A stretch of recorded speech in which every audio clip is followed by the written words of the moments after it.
Afternoon, everyone. Welcome to the ESR Blancpain GT Challenge. As this last season, this is season 5. This is 2016. So we are still back in the past after this somewhat lengthy break. I am your host Cole McCray, and we're brought to you with Justin Swan. Say hello. Hey, how's it going? It is going fantastic. It's pretty hot over here in Portland, where I'm broadcasting from 100 and something degrees Fahrenheit. I can't check right now, but it is a little bit of a scorcher. Mercifully, the drivers will be a little bit cooler, but not much. It seems to be pretty hot out there as well. And we got plenty going on today, so let's hop right into it. So, as I said, we are at Silverstone Circuit in England. We have a nice, good, healthy roster of drivers. 26, not including our investigative journalist here, Justin, in there. Yeah. It looks like we lost a driver here briefly. Oh yeah, never mind. I'm not sure what that is, but it's all right. 25, 26. Seems like we're holding up for our normal averages. Yeah. Seems like someone may have dropped in and out of the race. Yeah, seems possible. Can't exactly confirm who. We do have a few new drivers. Jamie Bayliss is there in qualifying in the 10th, as per our pre enduro rules. This is a qualifying to the qualifying race, so it doesn't per se have any actual impact, but could potentially have something to do when we move on to that qualifying race. Other than that, we have some movement. We'll go over that during the transitionary period through our races, just so we can allow Justin to have some time to get all the stewarding and the setup done correctly, as he always does. Arjona, Albert Arjona, taking the top spot in pre-qualifying here. Matt Higgs falling in 9th, so didn't get quite a good lap out there. They only had 10 minutes, so it's not entirely understandable. There we go. We got the clear to move on into the qualifying race. I think the car we lost was the Jaguar of Vinny Petrol. I think that's who we're missing here. It's possible. I admit I did not take inventory of I think that's what we're drivers. missing. We're missing a Jaguar. Well, I will take alrighty. your word for it. So I'm going to let you handle the start here. I'm going to go hop into the driver channel just for a moment here as we run through our pre-race. Sounds great. Have fun. Excellent. All right. So as I said, this is Silverstone. What an interesting camera angle here. Let's see if we can't get that arranged a little bit better. There we go. There's some cars. So, Silverstone, as a quick recap of our rules, we have plenty going on, but to get a little bit of refresh going on for those of us who it's been a week, we've gotten a little loose maybe, to have had a little vacation, and following the relatively different procedures that the IGT mid-season enduro followed. We're gonna change rule setups back again until Suzuka, our final race. So we already went through practice and our pre-qualifying, and we will now have a qualifying race of 20 minutes, a warm-up practice of 10 minutes, the race of 60 minutes, and that includes a mandatory pit stop with a 10-minute pit window centered around the 30, and then we will have that'll be it. That'll be the ending. Apologies, I was looking at the racing rules and got a little bit kerfuffled, but that will be our procedure. So we got Justin Swan actually joining in on the action for a little bit. This will be a new thing. He's no doubt going to go back to the pits because that he's, as I said before, he is mostly engaging in just organizational activities. So let's get rolling. We have the race initiated, and it should be rolling. It is not allowing me to change cameras at the moment. Let's see if we can fix that. There we go. A little bit of action, intense movement all the way into the first corner. A little bit of contact, not too much exactly happening. It appears to be mostly pretty calm. Of course, a little bit of argy-bargy is to be expected. Pop on with Javier Castaño Muñoz, currently sitting in 3rd place. A little bit of action from Juan Luca De Luca, maybe getting a little revenge on John Archie for barging him out of the way in the start there. Well, to see with the number 999 of Josh Horowitz, one of our newcomers of the series, well, as of last race, is spun out in cops, it looks like, and is towed back to the pits. So not a great start. Albert Ahona and Javier Castaño Muñoz forming a battle already. John Aldian catapulting his way up to the start. Looks like John Archie towed back to the pits after the first lap incident. Not entirely sure what happened there. Oh, we're just getting word from our race center organizer Justin Swan that there was a setup issue with the start of the race. That mandatory pit stop was enabled, and that is incorrect. So we're going to have to maybe have a restart to this race. Also, possibly We that might have be a the small reason. error. Yes, we were as it's discussing that. Yes. So for some reason, the mandatory stop is still on despite it not being on. So I have to go ahead and reboot the server. I saved the qualification order, and so it'll just be a moment. I have to manually set the qualification grid so that everyone keeps their qualification. So Absolutely, I it don't know happens. what the problem is. I was just discussing an option, maybe just to run it and then have everyone take the penalty, That's what and I that'll thought as well, that'll but work it out. But it would be a little bit less. There could be some confounding variables in there. yeah, there was the issue of once it was mentioned, some drivers just immediately backed out, assuming that there was an issue. I don't Yeah, know that's what I was why that wondering. was the case. We have a small technical delay. Sorry about that. It happens. Got any smooth jazz? I love the smooth jazz. Sadly, no. All I have is orchestral interlude music, but we could always pop that back up. If any of you watch Achievement Hunter with the technical difficulties thing, oh, I should grab that. We could use that for our technical difficulties. Um, Da-da-da-da-da-da-da-da-da. Oh well, there's still a race going on at the moment. So Albert Ahona and Javier Castaño Muñoz still leading a charge against Jean Aldian. I guess they just want to get laps in. They're more than welcome to. I'm sorry about the inconvenience. It is fine. Technical errors happen. The server clusters might have been based in Portland, where it's currently 112 degrees. So maybe just overheated.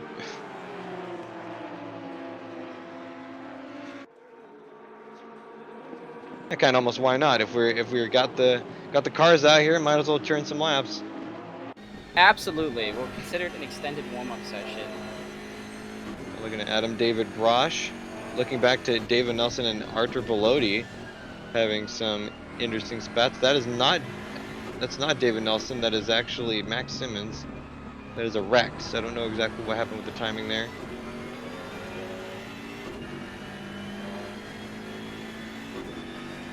That is a bright BMW, that's for sure.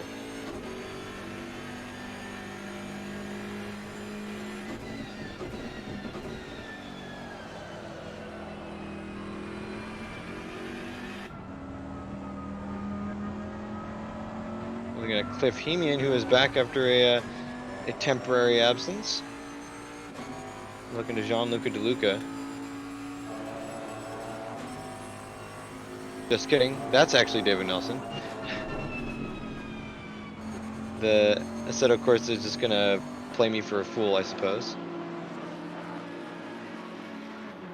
It played me for a fool. It's been winning. We got ACC 2, ESR 0 so far. Yeah, You I'm gotta catch back up. feeling rough right now. Not a good way to start the racing day. That's all right. Just gotta finish strong.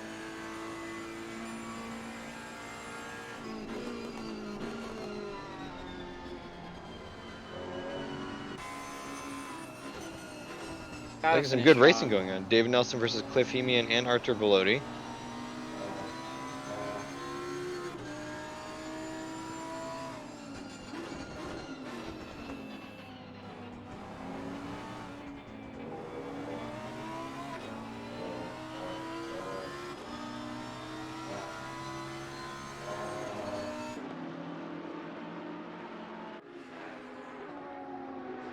It looks like Hemian's making a move on the outside of Belotti. Or I should say Belotti's making a move on Hemian. As they come out of the hangar straight. Just kidding, that's the hangar straight. That's Abby. Nelson's got a comfortable gap, but not too, can't afford to be too cautious. Looks like DeLuca and maybe Baker might have had something going on. Let's have a look at that replay.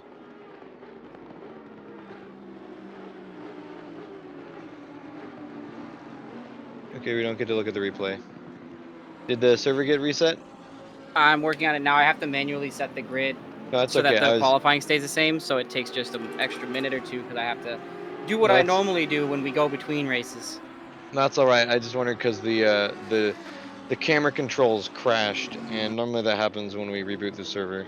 But it looks like it's just gonna I be haven't rebooted it yet. No, I looks don't like it's think I've just gonna be a rebooted it little bit yet. of Moore's law or Murphy's law, I Everything that should say. can. Yeah, everything that can go wrong will. If you could just take a moment to keep the drivers informed of what's going on in the written chat, since you have that Absolutely. open, I would appreciate that. Just let them know it'll just be another minute or two. I'm halfway through the running order now. I have to preserve the qualification. Absolutely.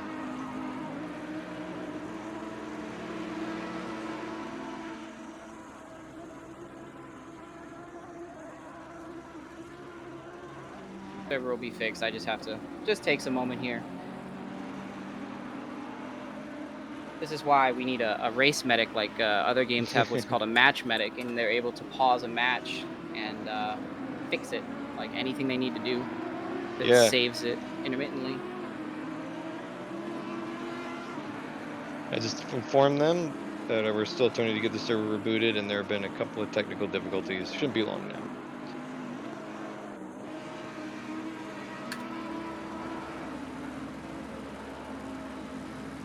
We're just gonna get a nice long look at Dave Nelson. Though the battle between Cliff Hemian and Arthur Belotti behind has actually heated up even more than it was previously. As they approach the final few corners. Looks like Hemian can put that V12 Vantage behind him a little bit, at least until the next straight, in which case he'll catch right back up. This is definitely a case of David and Goliath, although the David and the Goliath are almost kind of inverted. The giant Bentley being the slower car than the V12 Aston Martin, but still, that the analogy kind of applies in just kind of a backwards way. You know, I've been doing this for a few seasons now. I haven't had this level of a goof yet. We're overdue. That's all right. Yeah, like we said, it always happens, right? It has to happen eventually. Yellowstone will eventually kill us all, and ACC will eventually get its service figured out. It'll kill me too. Got a little spat between Max Simmons and Dave Jones. The Rex of Simmons fell back considerably after the first few laps. Unfortunately, I was not paying attention because I was trying to communicate with our drivers there. The 404 of Adam David Brosh around in Cops. Looks like he got towed to the pits. Excuse me. Nope, don't know what happened there.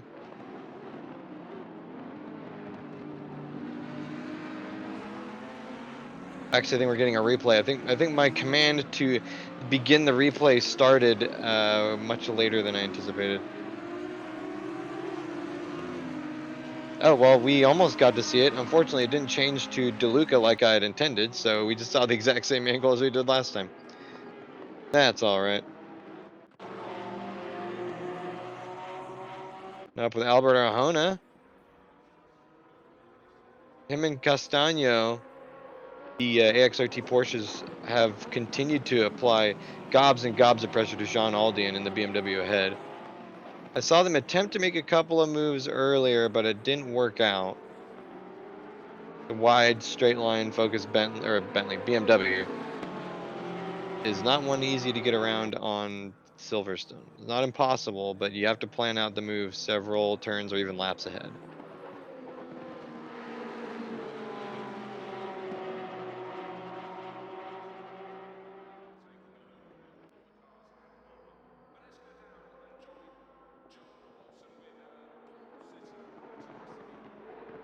Coming up through Chapel to the hangar straight.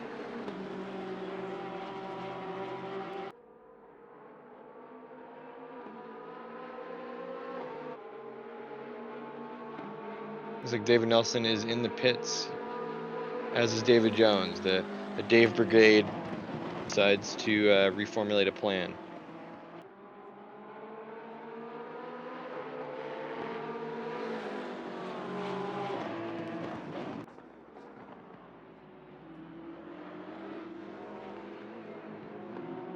Suppose now's a good time to go over a couple of our newcomers.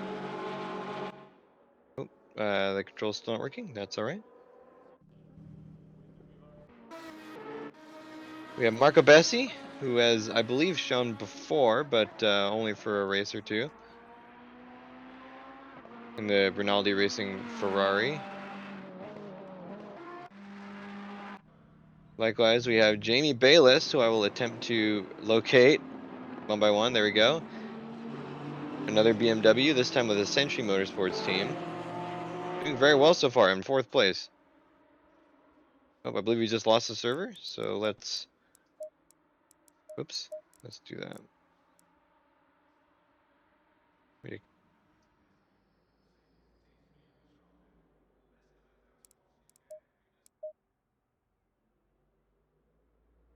Apologies for the delays, ladies and gentlemen. We have a lot of different computers and only so many hands to operate them all with, so this is going to be a little smudgy.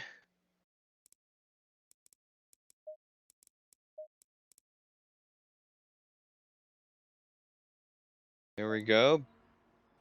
Back with our drivers as they are also rejoining.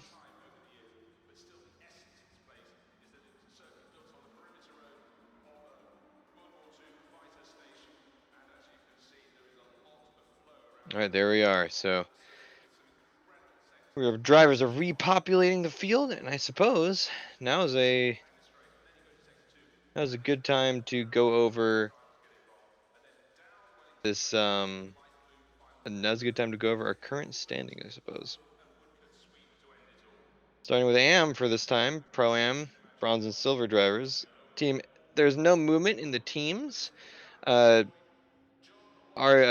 saw a couple of falling teams. Garage 59 only gained a few points, but for the most part, there was no actual movement. Of note, Boutzinginian team with those BMWs and the Lamborghini of Max Simmons are well within striking distance of Arthur Belodi and Inu Lugosi. Unfortunately, Lugosi is not here as per the technical issues he is having in the last few races. So it is difficult to say that they would make up any points in this race, but it's possible. For a driver championship, as always, the white names are the platinum or the silver drivers, and the brown names are the bronze drivers. John Barker, John Aldian. Oops, James. I don't even know. I said. Um, sorry, they're moving too fast. We'll start with the bronze. We got Arthur Belodi in first, with Chris Stevenson falling behind. Tommaso Bino, Dave Jones, Shoei Nagase, Josh Horowitz, Adam David Brush, Alex Shine, and P. Spencer, following the list of people who have put in points so far. Dave Jones actually picked up a spot. Josh Horowitz and Adam David Brush are new as per the series. Alex Shine and P. Spencer both lost 2 positions. For the back of bronze, there is going to be plenty of battling. All those drivers are within several points of each other, so it's not hard to say that there would be some conflict. John Barker starting off the silver driver list, followed by Jean Alden, who picked up a few positions. Carlo Durazio in third, Josh McLaughlin fourth, who lost a couple of spots to last race. James Butler picked up those spots that he also got from Inu Lugosi and Jean-Marc Silvestri in 6th and 7th, respectively, who both lost 2 and 1 points, respectively. Positions, I mean. Seth Hemian and Larry Foster rounding out 8th and ninth for our silver championship. In our pro standings, ditto to the amateur standings, no movement from the teams whatsoever. The their WRT Belgian Audi Club still holding on to first place. That their fantastic race at Spa last time did well to secure them in these points. AXRT is within spitting distance of that, but they actually find themselves within spitting distance of Barwell Motorsports behind. Walkenhorst is likewise not too far away, and with John Aldian proving to be potent at this track if he wants to, that could be a battle we see. That could be a shift in positions. Excuse me. The Drivers' Championship, we have Matt Higgs, Andrew Burke in for 1 and 2, Javier Castaño Muniz in third, Jean Archie pulling up fourth, Albert Arjona fifth, Sean Kenny, Brandon Baker 6th and 7th, Dominic Turcotte in 8th, Javier Eugeni in ninth, Max Simmons in 10th, Jeff in 11th, David Nelson 12th, Jean-Luca DeLuca 13th, Wesley Stokes 14th, Brandon Stanbook 15th, and Rachel Guerin 16th. There's been quite a lot of movement since the last race. The large double points race of Spa, no doubt, had a role to play in that. John Archie picked up a couple of spots, and he basically traded places with Sean Kenny. Brandon Baker picked up 3, Dominic Turcotte 2. Javier Dominic Turcotte lost a spot, as did Javier Eugeni. Max Simmons picked up 3 with his good run. Jeff lost 2 spots. David Nelson picked up 3. Jean-Luca DeLuca lost 2. Wesley Stokes gained. Brandon Stanbook and Rachel Guerin both lost 3 and 2 points respectively. So quite a lot of movement. There's a few battles to be wary of. Albert Arjona, Sean Kenny, Brandon Baker, all within 4 points of each other. That could be one to watch. Dominic Turcotte and Javier Eugeni battling for 8th place are separated by 2 points. Max Simmons and Jeff separated with a single point, ditto to David Nelson and Jeff. However, Jeff is not present in this race today, so that probably won't end up being too much of a factor. Jean-Luc Duluc and Wesley Stokes battling for 13th with 3 points in between them, so that might be something to watch as well. We'll revisit these as the race goes on, but it just figured it'd be good to get everyone caught up at the beginning while we're here.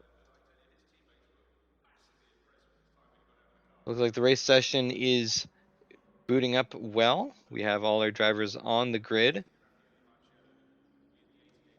And it looks like their position has been preserved.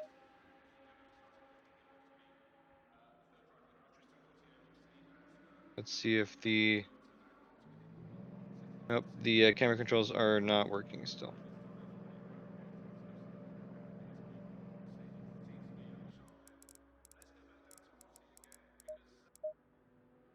Not sure what's going on here. Looks like their session froze.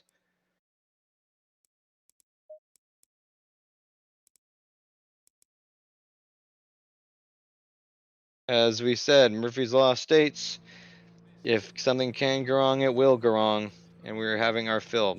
I think by now Murphy and I should be best friends.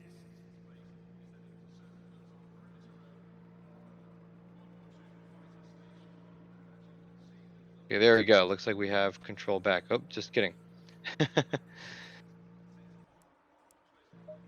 There we go. All right, excellent. Okay, it only took 17 tries, no big deal.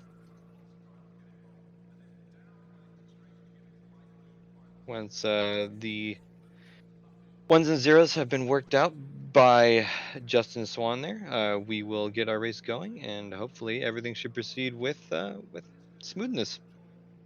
I have no doubts.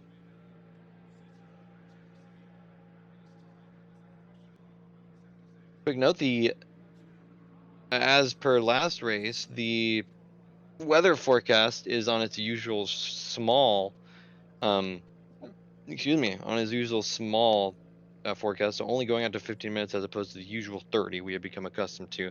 But it's nothing but sun, completely dry and sunny. Track conditions optimal.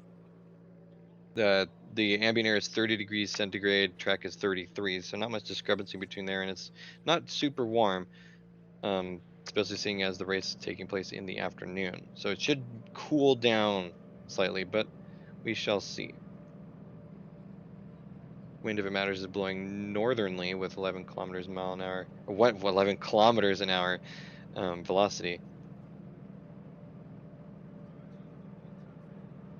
So Matt Hayes is gonna have to see how well he can recover this. Now he's been no stranger to having to make recovery drives, and he's proven to be. Whoop, we lose connection. Yes, it appears so.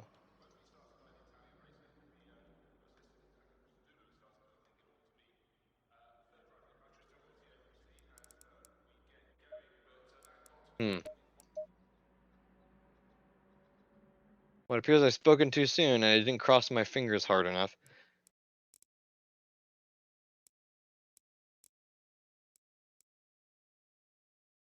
So the server is completely offline.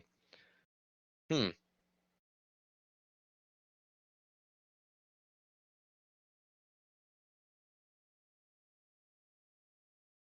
Not entirely sure what happened there.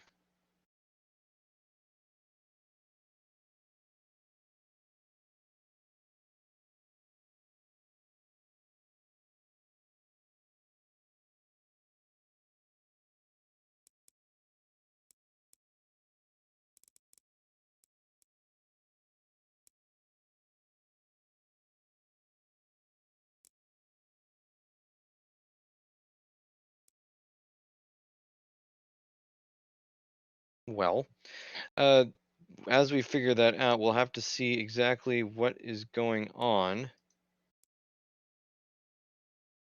Now'd be a good time to plug ESR.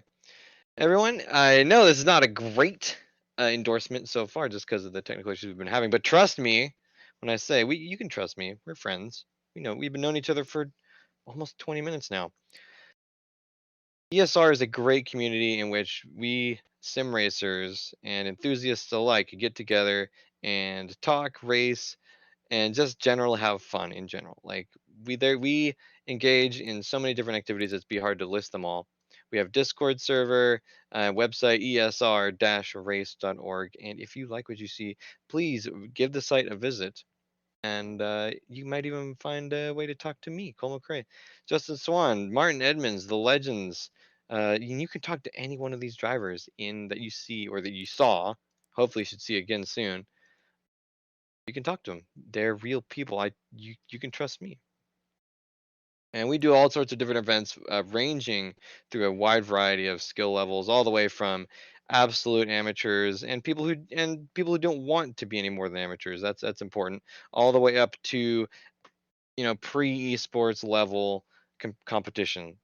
And we run the gamut of that entire spectrum. And games. Oh boy, we got games.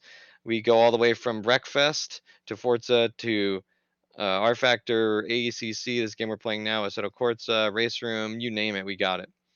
And we do series in just about all of them. Even Automobilista 2, which we're trying to get organized.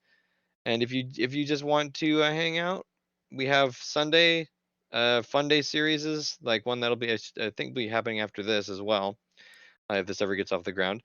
And on Friday nights, we have Wreckfest, in which we just get out all the week's frustrations on each other and just wreck and just have a bunch of fun.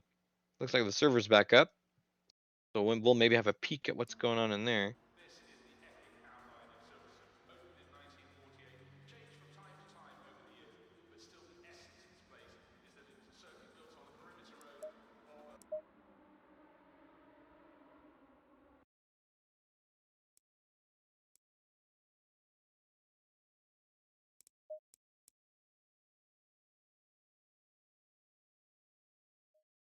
Apologies, ladies and gentlemen. Looks like we had a connection error. I think it's been resolved.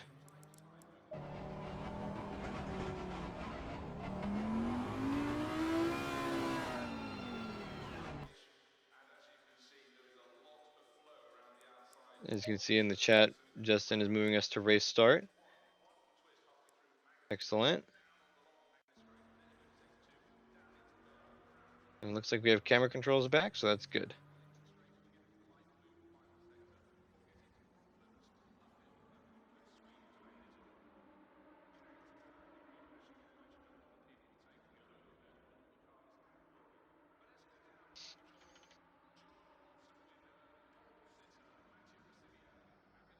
So I might as well go over the qualifying order.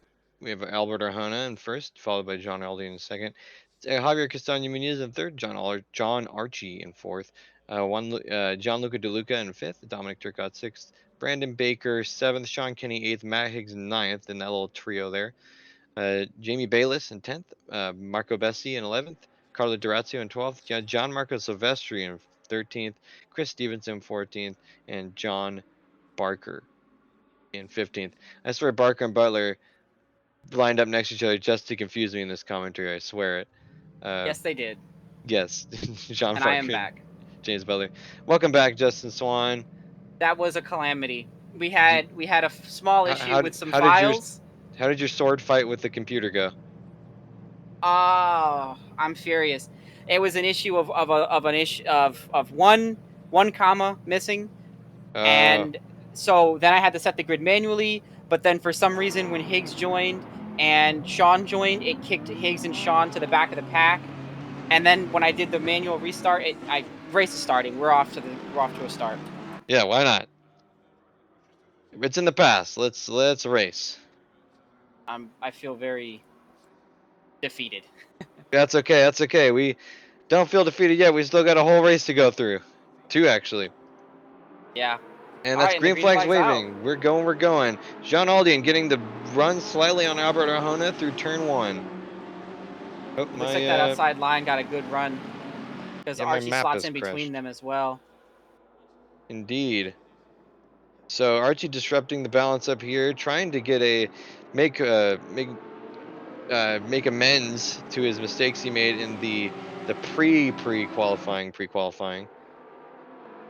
And it's like working out too well. The triple Audis looking menacing as always in the background.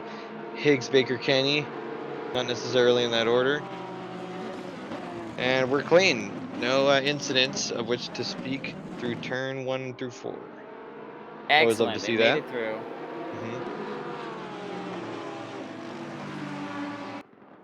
So it'll be interesting to see what with Silverstone being essentially a set of long straights divided by some extremely interesting twisty sections. We'll have to be it'll be curious to see, or I'm curious to see how the balance shifts towards the particular cars. As you can see, 2 very different builds up in front: BMW M6 and Porsche 911. 2 very different behaving beasts. Yeah, and we've seen all weekend that the BMW here is the car to beat. It is absolutely flying with the 911 in close tow. Well, it seems like the toe is where the 911 wants to be, being a little bit less strong in the straights. Maybe he might have a look. Nope. Just trying to spook him a little bit. As we said before, this is the qualifying race, so not the actual race. So there are some mistakes on the line, but the drivers are ultimately sacrificing any positions they sacrifice here will only be start positions, Yes. which could be race positions, but you can't necessarily say that. No, the main feature will be 60 minutes long. So, oh, we see some contact here between the Bentley and the Rainbow Sherbert car of, I believe, Adam David Brosh. Butler, he's in between the Butler Barker sandwich. Oh, Hits the that's a good place curb. to be. Oh no, both of them getting loose here through Maggots and Beckett's. Somehow that Bentley hangs on and manages to not only hang on, but he gets full sideways on the grass, gets it back together, and gets out of Maggots and Beckett's alive without Wow, spinning it. that's Incredible car intense. control from Mr. Butler. No kidding. We can see in the timetable now Butler falling down to 22nd place, but that could have gone a lot worse, I believe. I already see some team-on-team action here with Matt Higgs alongside his teammate Brandon Baker. They're going door to door through here, running each other ragged as we see Higgs go really wide outside of there. And we have a car spun somewhere. Looks like That's the number 15 yeah, it's and the number Max 31. Simmons and Butler. So Butler. let's Yep, see what happened there. might be something to look for. Let's have a little replay action.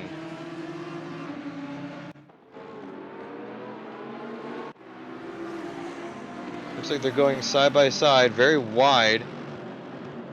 And oh, looks like I couldn't tell if Max Simmons opened up his line a little too much and came into Butler, or the inverse happened. It looks like Butler really struggled to get turned back around while Simmons was able to more or less just get back on track. So that's certainly a bummer. Yeah, it looked like the rest of the cars were able to follow through all right. Simmons definitely came in pretty late there under braking and sent it up the inside, and And looks my like camera angle Simmons' was car not just couldn't. Yeah, the best, but the way I saw it could have gone either way. Now looking up Sean yeah, Kenny, who definitely. has been who the group of or of the WRT Audi Belgium team has been disrupted by Marco Bessi, who has slotted into 9th place. is what's going to be interesting to see is how the Audi team manages with this inter-team or this inter-team conflict going on. Matt Higgs is not one to let up basically ever. And it ended up paying off for him. We saw a very similar incident at Spa last time, and it ended up working out for him. But I mean, I'd be lying if I said that didn't make me nervous. Looks like Sean Kenny took a little more than he could chew, or he bit off a little more than he could handle out of Bessie there, and had to go off track a little bit. I know Jamie Bayless behind is looking really hungry, but Durazio behind is also not looking any too weak.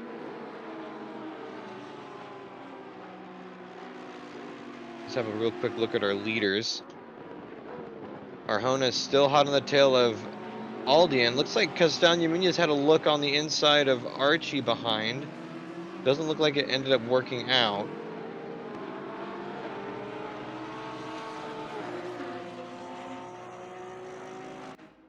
But maybe next time. We can see the cars are still pretty close together. Not a whole lot of spacing going on. We're only a couple laps into this, but we do see the little gap between Castaño and Archie. No, sorry, Castaño and Turcotte. Apologies, I was looking ahead, not behind.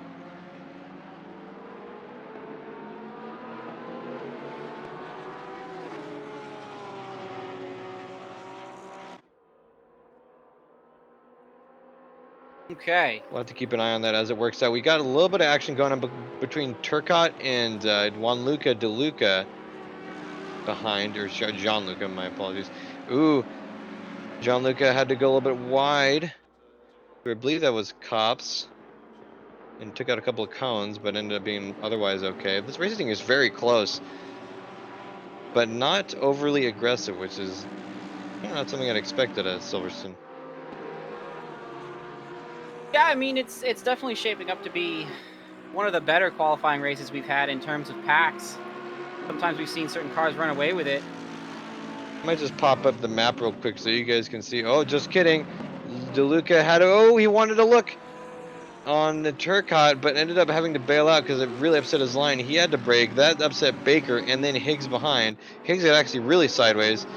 Higgs had to look maybe, but now we got Bayless trying to go around Kenny in the background.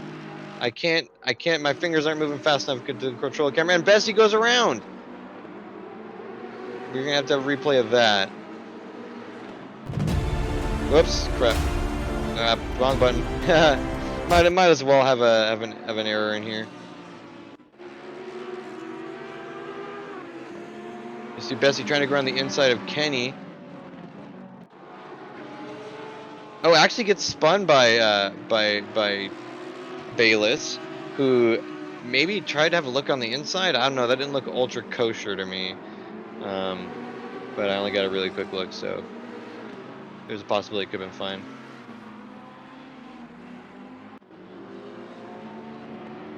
Let's have a continuing look at Baker, who is still battling with DeLuca. A little slight bit of damage showing on that Audi, but not much. So not enough to worry about. And it looks like DeLuca has... oh, just kidding. Wait, was it DeLuca that had split the Audis? Or... So did he get by? I have forgotten already. The way I see it, it seems like DeLuca got through, which is a work of good drivesmanship. Drivesmanship. Carsmanship.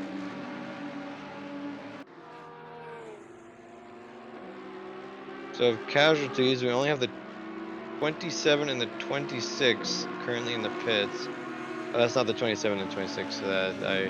My stats got turned around. It's Cliff Hemian in the 19. Oh, was that Baker getting Baker just... around on DeLuca? I'm not sure. I was looking at my other screen. We'll have to have a That replay of is. that. Baker and DeLuca make contact. DeLuca busts a sick pop shove it and keeps it going, but not without the loss of some position. Sick pop shove. All right, Mr. Hawk. This makes me want to play Tony Hawk Underground 2 again. Yeah, it looks like Baker just couldn't control his braking a little bit and ended up just spinning him right around like a record baby. Right round, round, round.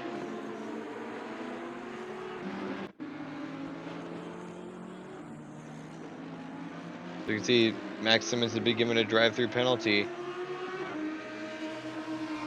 And DeLuca and Baker will fall together.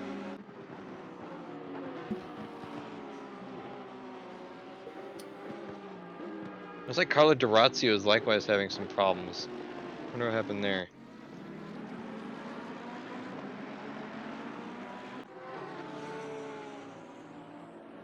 With that, halfway into this qualifying race, Jean Aldin still holding off Albert Ahona, and Archie still holding off Castagna Munoz.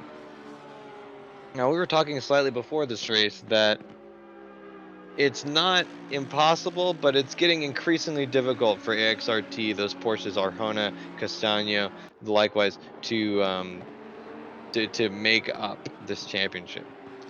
And so they really need, now they're not in a bad position now, but having Higgs, Kenny, and Baker be within the top 10 is cause for a little bit of concern.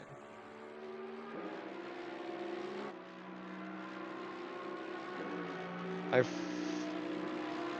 forget, aren't there 3 Porsches in the AXRT team? There is, but one of them is part-time, and that is the car of Wesley Stokes. Wesley Stokes, that's right. He shows up once every couple of races.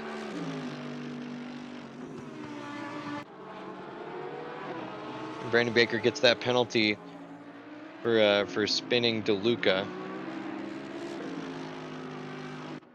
With only 9 minutes left, it's going to be rough. Thankfully, this is the sorry, I was distracted. Thankfully, this is the qualifying race and not the actual race.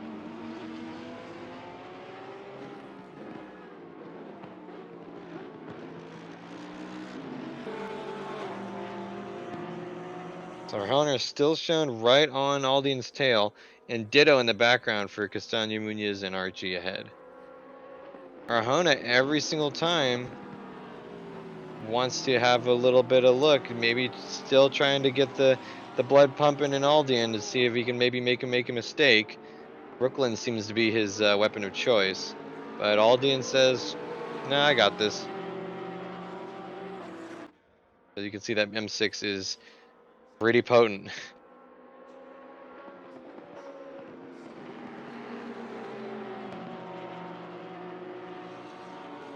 Arjona taking a little bit of the curbs as they come through cops.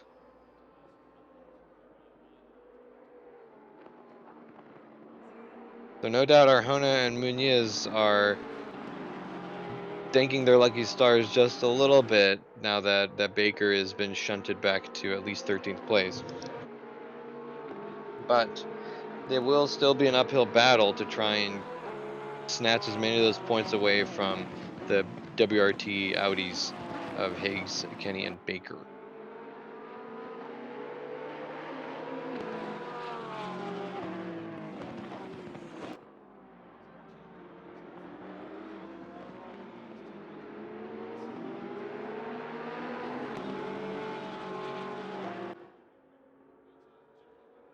So despite a couple of nice touches here, most cars seem to have had a fairly clean race. We've had some very minor contact involving cars getting some overlap and fighting deep into a corner. So far, so good for this race. It bodes well for the 60-minute race if the drivers are able to keep it this clean in the longer runs. Definitely. Kind of something I'm wondering is if the stakes are lower here just because this is a qualifying race. But will that make the drivers more eager to take risks here or in the actual race? I mean, only they know. We saw Albert Ahona getting very racy against John Alding. He had a couple of good runs that he ended up bailing out of through Arena and then the Brooklands kind of chicane there. Didn't end up making any moves that might have been smart.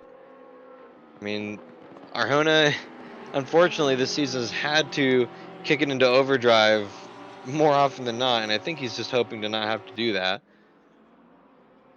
So we'll have to see as the race matures and as the real racing happens and engages.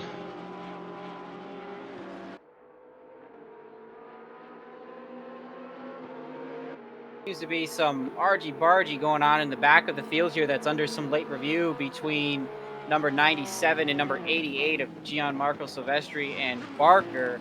Seems like Barker got punted lightly going into the chicane near the F1 pit entry lane. Nothing too severe there, but then later he gets it wrong going through Maggots and Beckett's, and the car snap oversteers right into the rear as he's trying to keep the car under control. Very uncharacteristic of that car, and he Yeah. just clips the rear of Gianmarco Silvestri. Silvestri nearly hits the 360, but it's just a very unfortunate event. It looks like that's 2 weeks in a row Silvestri's had some unluck of a car just getting completely out of sorts. Uh, Unfortunate, but it's, the car was out of control. The car hit the curb wrong, and hard to address any type of penalty for such a thing. So we're winding down. Only 4.5 minutes left. We're having some nice racing between Carlo D'Orazio and John Barker. That Ferrari does not look too happy, but he still has got some pace and wants to get that spot up. Maybe around the inside for the cutback into arena. Barker closes the door. And Barker's got the advantage through the next straight. We'll have to see if Brooklyn's can be the undoing of this Aston Martin. And he's going to dive for it. Ends up spinning Barker, who saves it with a slide but isn't able to get it around. Looks like that was maybe just an overbold move from D'Orazio. I think he was getting a little frustrated, mayhaps.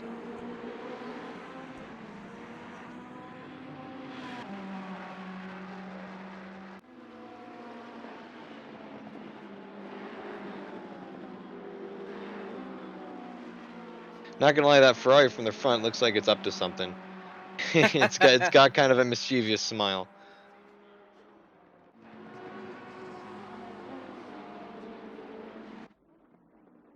Have a look at the back of the front pack. Jamie Bayless in the number 9 BMW, still falling behind Sean Kenny. Looks like Dominic Turcotte has gotten up in a position to split the Audis and maybe execute a little bit of divide and conquer. Brandon Barker's no longer in 13th, even has fallen to 18th. That might have just been a timing gate issue, though.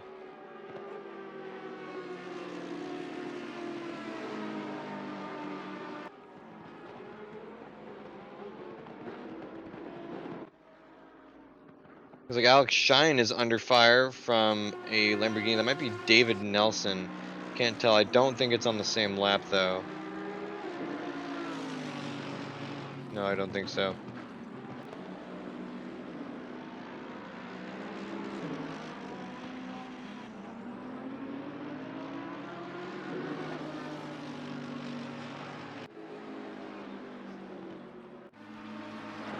Josh McLaughlin, the only representative of Garage 59 here today, unfortunately.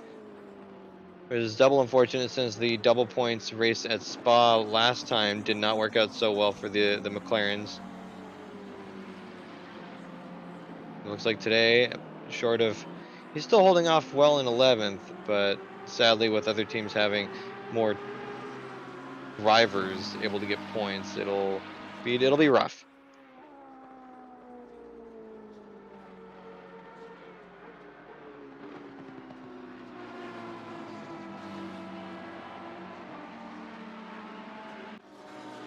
Coming up to the front of the field yet again, Alberto Hanna still has yet to be able to make a move on that BMW of Aldian. It's just too fast in all the right areas. Well, right for Aldian, all wrong for Arjona, I suppose. And back again. Are we frozen in time? Oh no, Javier Castagna Muniz made a move on Archie. Who comes down and maybe closes the door, wedges him to the inside. I couldn't exactly tell. I might need to get a little replay from the air of that.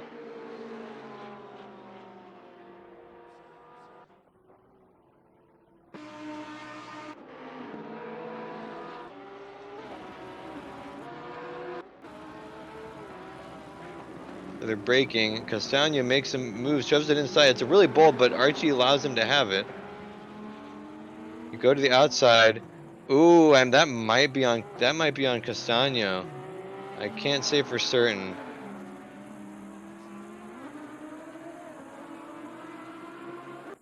But it was not the most kosher thing I've ever seen. We'll put it that way. Needs a little bit of salt. Yeah, it looks like Castano tried to close the door, but he just did it a little bit too late. It definitely appears that way watching this replay here. Hard to tell if he's having an issue with oversteer or if he I simply mean, just did not want to be denied that position so late, knowing there's only 2 laps left. well, mayhaps, but the list of potential reasons is huge. Yeah. Sadly, there's no way to know unless he says it. But for that, the qualifying race is over. Congrats to John Aldian, able to hold off Albert Arjona. We'll have to see where the steward, who's sitting in Right theory next to next to me. me, yeah, There will be some minor post-race stewarding going on here. That is for sure. Waiting for the last cars to cross the line here, so that we can get started on that. whoops. In the meantime, I will bid you adieu briefly while I get that set for the next race. We're going to go into turbo mode here to make up for Absolutely, some lost time. So I will see you absolutely. on the flip side, sir. All right, have fun with turbo mode. So, just a quick review: we've had Justin Swan doling out penalties like they was popcorn. Just here's one for you, like Oprah Winfrey, and you get a penalty, and you get a penalty. Just kidding, wasn't that bad. But you see, plenty of stuff going on. The last one issued was a 20-second penalty for 135. I believe that's Gianluca De Luca. Yes, it is. So that's good. So tumultuous qualifying race with a great start. So just proves that nothing is ever set. Got a few cars left rolling, but everyone is crossed the finish line, so everyone who's still running is on cooldown.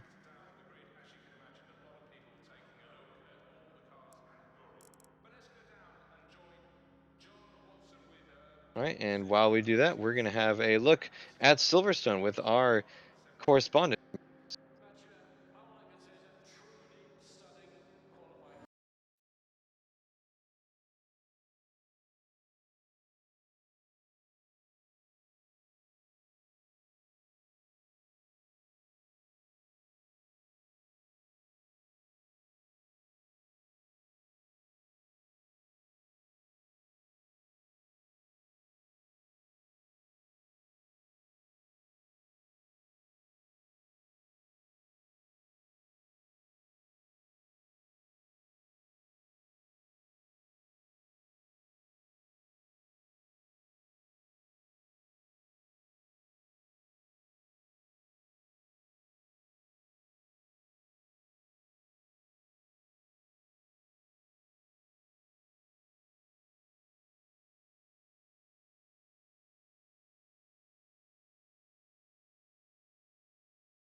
Well, very good, Matt Higgs.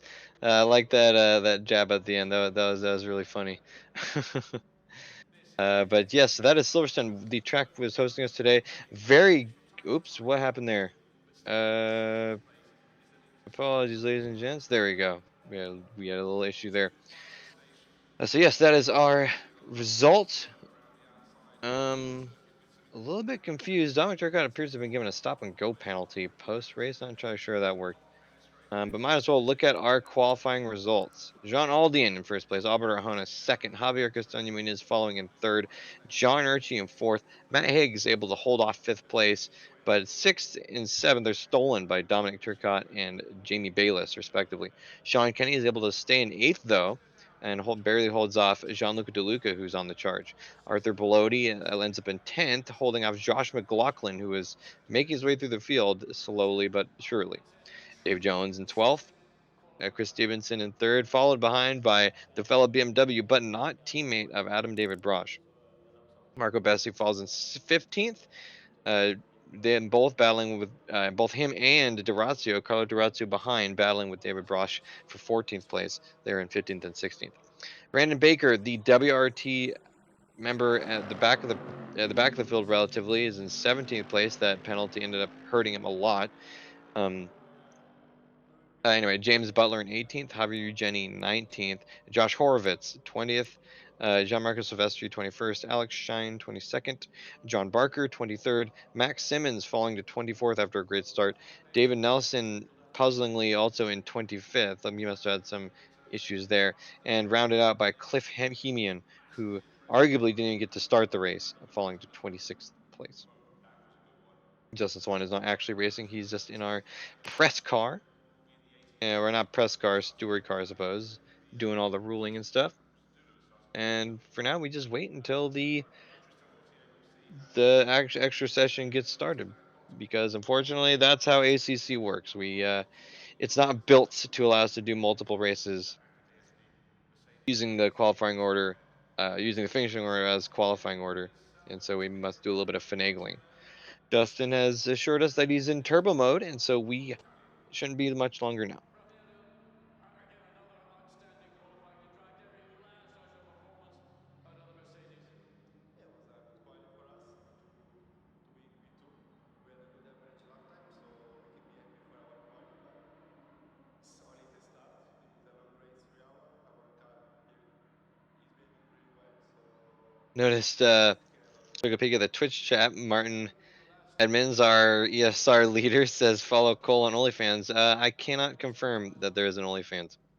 You'll just have to go and find it yourself. because I'll give you a hint. I go by the Cole Hard Truth on most of my social media outlets. So you can make some assumptions there about what I'm gonna go by on OnlyFans. Just saying. Wink, wink, nudge, nudge. Final car number 7, Dominic Turcotte, still rolling around. Might as well, I suppose. Get a little bit extra practice in before our 1 hour mini enduro, which is actually just the regular race length. opened in 1948, changed from time to time over the year, but still the essence of this place is that it was a circuit built on the perimeter road of a World War II fighter station. And as you can see, there is a lot of flow around the outside of the circuit with some incredible sectors. Sector 1. Also, there's a little bit of an argument going on between Javier Castaño Muniz and John Archie over, no doubts, over that last incident in wasn't Brooklands. What's his turn after Brooklands? I forget. Luffield. That's correct. That's it. Looks like they're having a little bit of a spat. It's all friendly, but we'll have to see where that comes in. Looks like Javier is trying to imply that that Archie did not respect track limits and maybe should be given a penalty. Might that be a little bit of vigilante justice going on from Castaño Munoz? Unable to say. But Justin's don't have the last word. Looks like we're having a little bit of issues with server management as well. That seems to be the phrase of the day. Server issues. Oh, joy, joy, joy.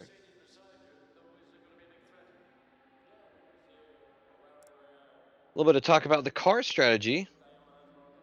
While it does seem that Silverstone is very balanced of a circuit. It's actually favored more towards the high-speed cars and mid-speed cornering at the very least. Not a lot favored by the pure cornering oriented cars. So the BMW, the Nissan if it was here, and the V12 Aston Martin will all do well here, as well as the Rex. Unfortunately, there are some low-speed sections, talking about the Sector 1 Cops, or Maggots and Beckett's, excuse me, Sector 2 Stowvale and Club, and then Sector 3 Arena, Brooklands, and Luffield. However, there we go. We got our server shutdown notice, so we will move there. But in spite of this track orientation, it still does favor faster cars, so more powerful straight line cars. That said, it is not only straight line cars. We can see the twin Porsches of Javier Castaño Muñoz and Albert Arjona doing very well. But you can see that generally it favors um, more speedier cars in a straight line.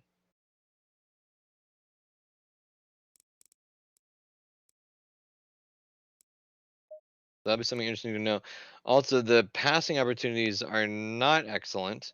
While they are fine compared to other tracks of similar cadence, they are not as ideal as they perhaps could be. So that could also lead the straight line cars to be having more success at this track, just because the passing opportunities are so much better. It looks like we lost connection yet again.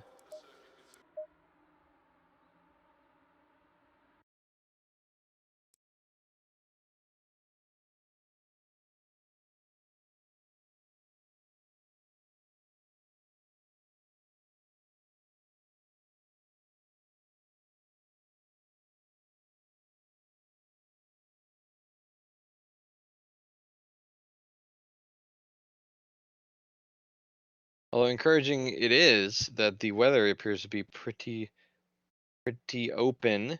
No clouds or rain of which to speak really at all. That'll be a breath of fresh air for these drivers who have been rained on and pounded and just given the boot for the last few races, Imola especially, but also Spa, which ended up being entertaining for us to watch, but no doubt stressful to organize and manage from a driving and crew perspective.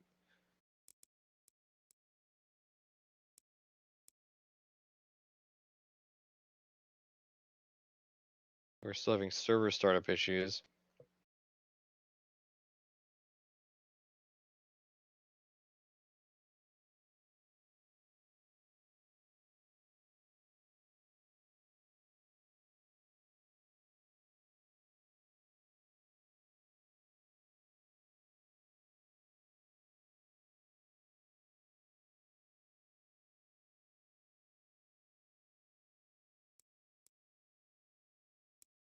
There you go.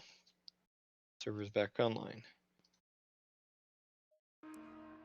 This is the epic outline of Silverstone, opened in 1948, changed from time to time over the years, but still the essence of this place is that it was a circuit built on the perimeter road of World War II fighter station, and as you can see, there is a lot of flow around the outside of the circuit with some. So after a brief practice session, I believe it's 10 minutes, we'll now have our actual race. Sorry to keep you all waiting. That's just the way it is sometimes. Looks like we're having an ultra short practice session, only 5 minutes instead of 10 as per usual.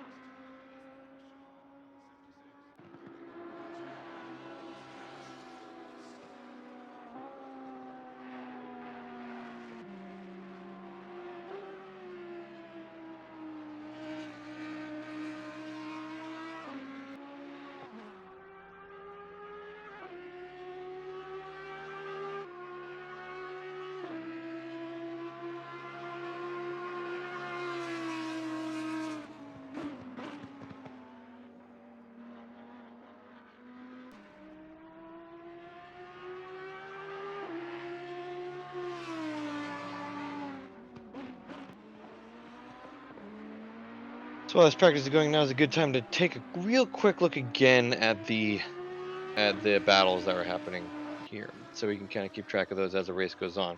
We'll be able to show this later on, but it's always good to have another peek. In Pro, the battles between Albert Arjona, Sean Kinney, Brandon Baker, Dominic Turcotte, and Javier Eugeni, those last two are more with each other, but could also be seen as, are we going to be very close. The entire group is separated by only 20 points. And it's not hard to come by that, especially with the misfortune we've been seeing today. Ditto for Max Simmons and Jeff, although again, like I said earlier, Jeff is not here, so that'll be pretty much a gimme. Gianluca DeLuca and Wesley Stokes is also going to be more or less a gimme because Wesley Stokes is not here today, and DeLuca has basically got free reign on those points. For the AM standings, it's really just Josh McLaughlin and James Butler in the silver category, so we'll have to keep an eye on them. Hello, I am Hello. back. Welcome back. Nearly had another small episode stroke, but I caught it this time. Hey, you didn't. I didn't nearly. I'm gonna have a conniption. Everything that could go wrong. Murphy's Law. You said it, Yep. pal. Yep. Ooh, wow, wee wow. Quadruples, triple, X-tuple checked every possible thing. There's absolutely nothing that could. Everything is wrong, because if I say there's nothing wrong, then everything's gonna be wrong. No, we'll be all right. This is Yeah. really bad. We've had knock on wood. I'm knocking. We've had Me no too. technical difficulties of any sort all the way up through. This is race 6 out of 10 for this season. It was bound to happen, and I think going between 3 different server providers or 3 different machines in the span of 10 days, or maybe 14 now, it probably goofed me up a little bit with files going from Maybe it place didn't to help. place. Yeah. No, it didn't. So the drivers have, usually we have a 10-minute break in between, which involves me switching the server over as well as drivers getting accommodated to the new server. But with everything that ate into it, we're going live in 20 seconds ish. Yeah. So sorry about that. A little messy, but it was bound to We'll make it happen. work. I apologize to anybody inconvenienced by it. I know it's a horrible impression for some of our newer racers. It doesn't usually go like this. You can watch every other race we've had. It's smooth sailing, but Indeed. it'd be like that sometimes. So I apologize. Well, it's just coincidence. Luckily, most of the drivers are not new, but for those who are, we apologize. Even though it's not necessarily our fault, it do be like that sometimes. You said it. You said it probably the best way I could say it. And the law of truly large numbers states that at some point everything will happen. So at some point we had to have technical issues with this series, right? At some point, it's bound to happen eventually. I was just really hoping first person wins. First person wins tie, both real end games. What I have JBS no says, idea. ooh, Sean Kenny getting really sketchy through cops. So, I'll go ahead and do a little bit of housekeeping while we wait for this to tick over. And we should be ready to go here in just a moment. Jimmy against the South 7-way tie. I have specific doubts about that, but it's possible. Alrighty. So we're going to go live in about 5 seconds here. I'm going to go head over to the drivers, let them know, and we're going to be moving. All right.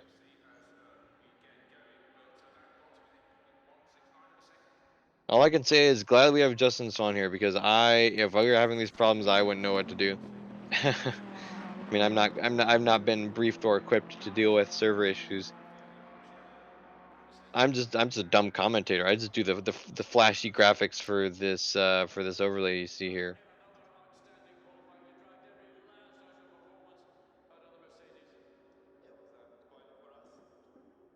I've been told I have a voice and a face for radio. You let that mean what he wanted to. Real quick here, as it happens, the amateur Josh McLaughlin, James Butler. That could be an interesting battle to watch. McLaughlin starting in 21st and Butler somewhere else, as everything is shuffled around 17th place. But yeah, that'll be basically it for the battles. Not a lot going on, but definitely stuff.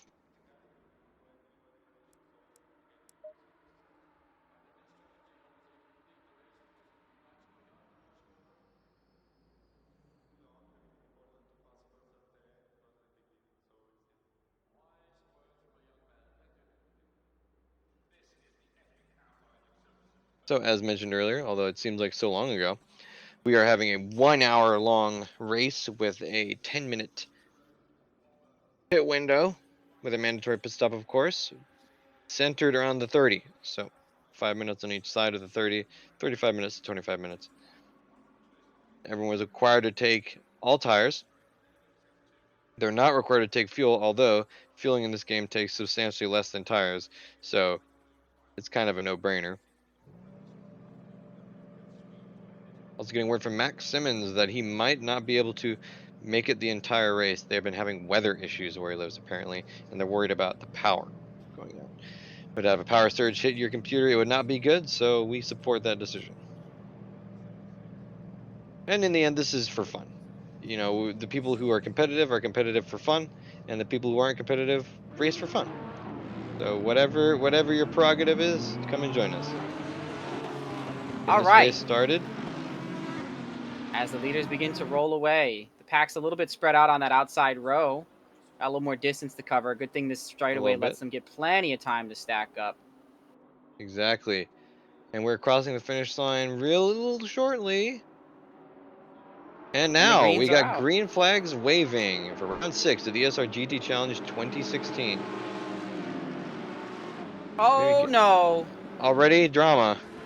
And it looks like, I believe that was Adam Brosh getting into the rear of David James. Now, luckily, the drivers made it around safely, and David James didn't take much damage to that car. Or Jones, excuse me, didn't take much damage to that car. I'm pretty sure that was Brosh. I can't tell the difference between the team cars of Brosh and Stevenson, and they started side by side. Ooh, we got DeLuca going off track and rejoining at a kind of a hairy time. Didn't look like he hit anyone though. Okay. We got drama happening. The Porsche of Javier Castaño Muniz is trying to make a move around Matt Higgs, gets it done without too much drama.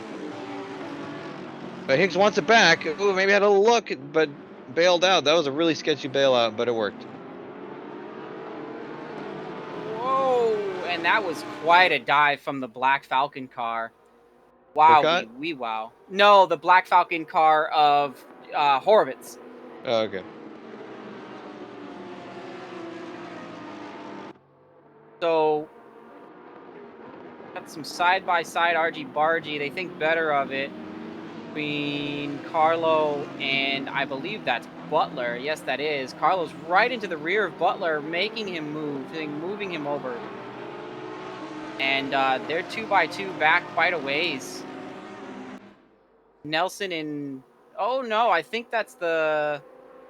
David Brosh. He gets it caught on the curb and hooks it around. No contact I can see from anybody. It looks like he just had a really unfortunate mishap. Arthur Bellotti, meanwhile, getting really racy with Baker and Josh McLaughlin ahead. Looks like McLaughlin got a good start, ended up picking up his position. But Bellotti is piling on the pressure, and Baker behind is doing the same. Looks like Baker got a bad run out of the first couple of zones.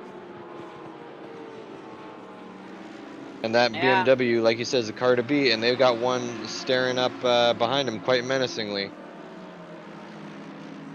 Chris Yeah, John Stevenson in 13th Aldian place. just running away with it. He's opening up a gap like his name is Hamilton.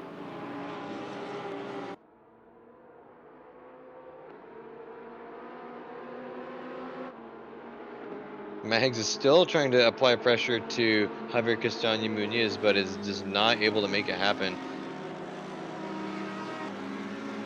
He's not able to apply the pressure he wants to. And very lucky for Jones is it was an early spin, and it was such a simple spin, and he actually got knocked the right direction by the traffic coming by him that gently nudged him. He actually was able to just carry on as if he started in last place, right on the tail end of the pack. And I'm pretty sure it was Adam Brosh of the two cars that got him. And unfortunately, with his second spin, that puts him well behind. So the karma seemed to come back and get him in the end. Intriguing. We just saw Josh McLaughlin go very wide. I believe that was Luffield. But now Brandon Baker's making a move on Arthur Bellotti and gets it done. That was very clean. Sorry, no, this is Luffield now coming up. So far so good. Very little contact the first race. Most of it was people really trying to make the most of the qualifying race. You see people get their elbows out a bit because they really want to start well in this one, and this one's a bit longer. There's a lot more to do, you know. Yeah, it pays to be bold, but also you got to manage your expectations. James Butler now still under fire from Carlo D'Orazio. That Bentley, no doubt, struggling a little bit with this this management of corners and long straights. Bellotti goes a little bit wide there. He gathers it up, doesn't have any problems, but he did lose a position to Stevenson now. Baker gets a huge run on Josh McLaughlin ahead of them. I see in the distance they're going side by side, and Looks they like he think gets it better of done. it. Oh, he did get it done. Amazing. That's quite a Yeah. pass. We caught the very tail end of that on the broadcast, but it looked nice regardless. Oh yeah, that was very surprising. I didn't think he was going to get that move done. Now he's got a lot of open track.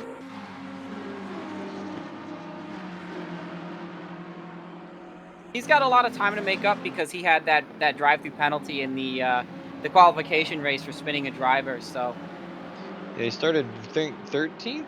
That sounds about right. a No, it's really like good 18th. recovery drive. A It was really like good recovery 18th. drive out of Yeah. 26 drivers on track. That's a strong recovery. Yeah, no kidding. Doug Now Jock McLaughlin is no McLaughlin. slouch, but Yeah. he's proven to be a little bit outdriven here. Yeah, I mean, Chris Stevenson showed he had the ultimate pace. And now that it's race time, I don't know if maybe the nerves are getting the best of him. He It's thought he possible. might be in a position to suddenly, podium or beat his best ever finish, which would be 6th place at Imola. And now he's back in 12th, had a pretty mediocre qual race. I can't help but think maybe he's feeling the pressure of the pressure to perform, you know. Well, we all feel it. James Butler under fire from Carlo D'Orazio. D'Orazio going on the inside. Man, they And might these guys struggle. had contact in the qual race. Yeah, so there's an axe to grind, mayhaps. David Nelson behind, just waiting for them to take each other out, saying, "Yes, do it." The leading founding member of Excellent. the Dave Brigade. Oh, that was so Whoa! close. It With was. the Oh, they're under. so close. Undercut. Oh no! D'Orazio sends around. Oh, there's a stack up. Barker sends it into the back of Nelson, who sends it in the back of D'Orazio like a frickin' Newton's cradle. I'm gonna have to get a little replay of that, even though we saw it. That was just. Unfortunately, Butler's the biggest loser of them all out of that. That is so unfortunate. He was having a good race. There's plenty, and I do mean plenty of time to have a good recovery drive after what just happened. D'Orazio tried to make that over-under move, and unfortunately, it just didn't pay off. Yeah, Seems like luckily we it seems like lost most a of. driver. Looks like most people ended up pretty okay, but yeah, that Bentley was not super happy. Now, who did we lose? We definitely lost a driver on the grid. I don't know who that would be. Was it the Bentley of Barker? No, Butler's Cliff, still both here. Bentleys are here. Jones is here. Brosh is here. Yeah, we just lost another driver. Who did we lose? Aldine, Arjona, Archie, Castano, Higgs, Turcotte, Bayless, Kenny, we might have DeLuca, lost Baker. Bessie. No, Bessie's here. Bessie's here, Bellotti's 14. here. Stevenson Okay. here. The top 14 is still here. Eugeni's here. Somewhere in this rear mid pack, we lost somebody, and I can't figure out who. Me either. Well, Gianluca DeLuca is doing a great job of splitting up Kenny and Baker. Baker's still on his recovery drive and is still Alex making some Sheen. great pace. Alex Shine is here. Alex Shine is still in the race? Yeah, 21st. According Horowitz? to the timetable. Yeah, it's possible it could be Horowitz. Yeah, we're missing 2 drivers, I believe. Josh Yeah, we're missing Horowitz might 2. have So departed. one's Horowitz and one must be. Oh no, that was Jamie Bayless getting looks like disrupted by Sean Kenny. Let's have a little replay of that.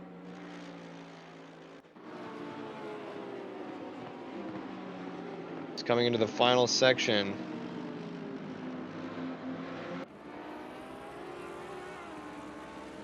Might have been another Newton's Cradle. No, that's yeah. Sean Kenny just got a little over aggressive and spun Bayless, but ended up spinning himself, and looks like he gave him an a little writing with that extra punt there, so it ended up kind of being his own worst enemy. Yeah, something's going. I don't quite know what happened. Brandon Baker was challenging DeLuca. DeLuca is off pace getting through Maggots and Beckett's. Maybe he got pushed out wide. Maybe he lost some pace. Ooh, But he now got freight trained. DeLuca's really in a hairy situation. Josh McLaughlin just made a move on him, and Bilotti as well, but he thinks better of it and backs out. yeah, so it could be he's feeling some nerves as well. Looks like Baker is just on a tear, making up several positions up to 7th. So he's kind of the poster child for the recovery drive right now. Looks like DeLuca maybe had a little look-see on the inside of Josh McLaughlin, but decided better of it. There's still plenty of time, lads.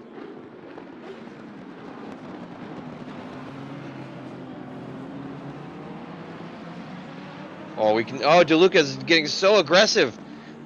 What is he thinking? He's getting really up in there. We have yellow flags flying.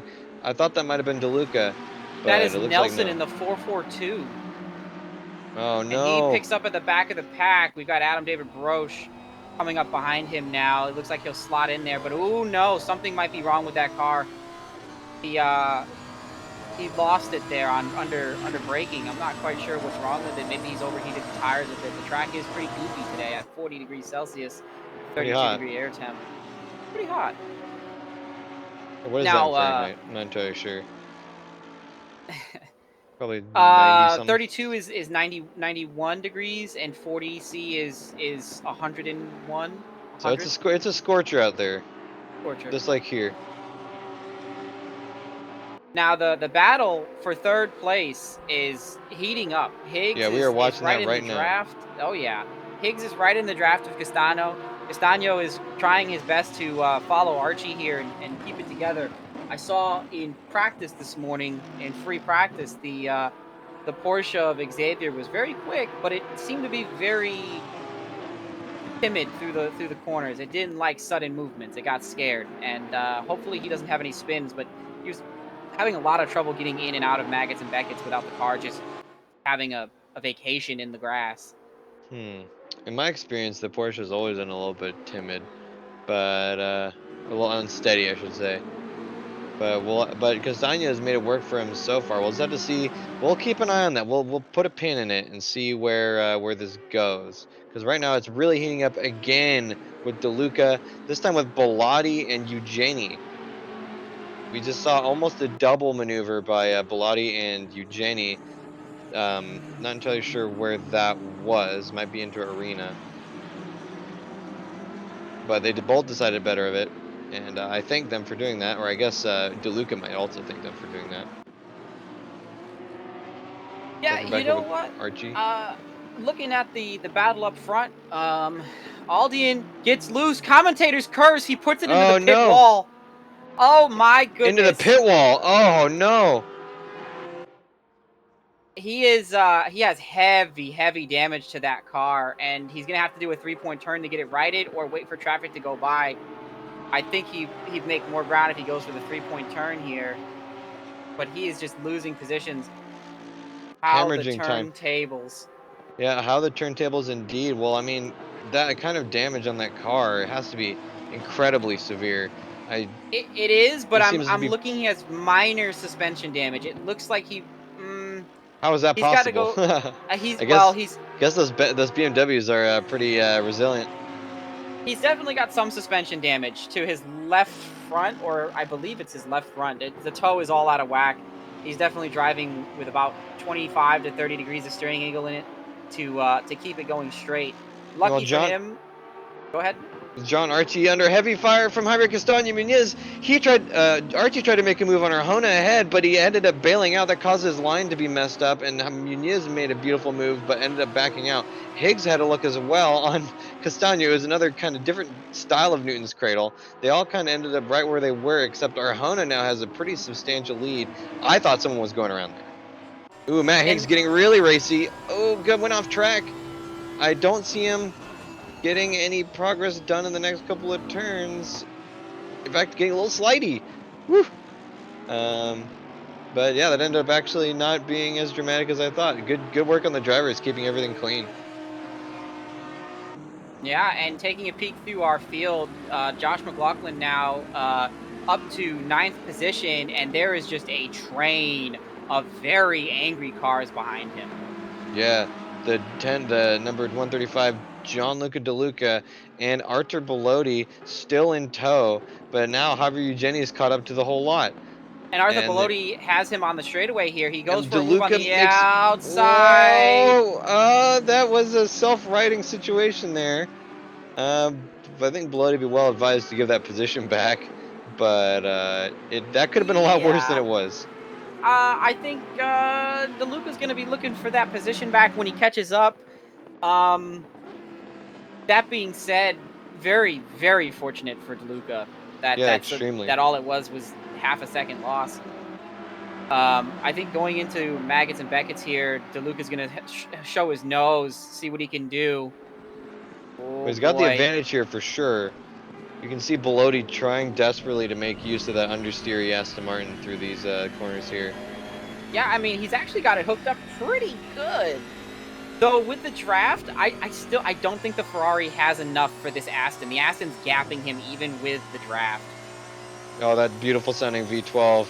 Oh, Yeah, it and the sings to me. BMW goes outside. He says, if you don't want that Aston's draft, I'll take that Aston's draft. Thank you Yeah, very much. that's He a goes terrifying wide. thought. Bessie sticks his nose inside.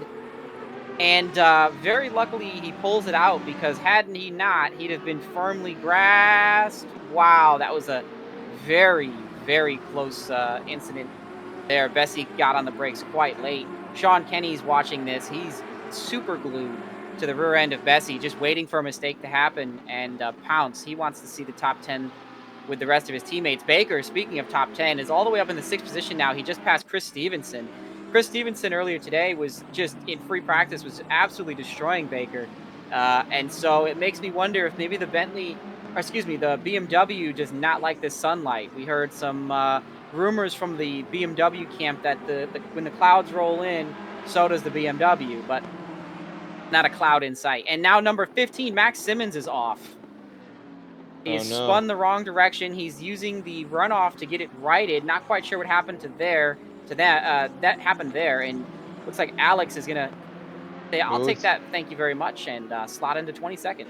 Javier Eugeni had a nice, healthy size look on Gianluca De Luca back there. Don't know why he gave it up. He probably could have had that, but maybe he was just being a little extra careful. Aldine dives into the pits to repair his damage. Decided it would be better to just get it fixed. It's a fairly short pit lane here. He's been out there for a while. Yeah, I think he took a lap or two and said, you know what, it's not worth it. This is dangerous. I might wreck. If he was smart, he wouldn't take tires here because tires add a minimum 30 seconds.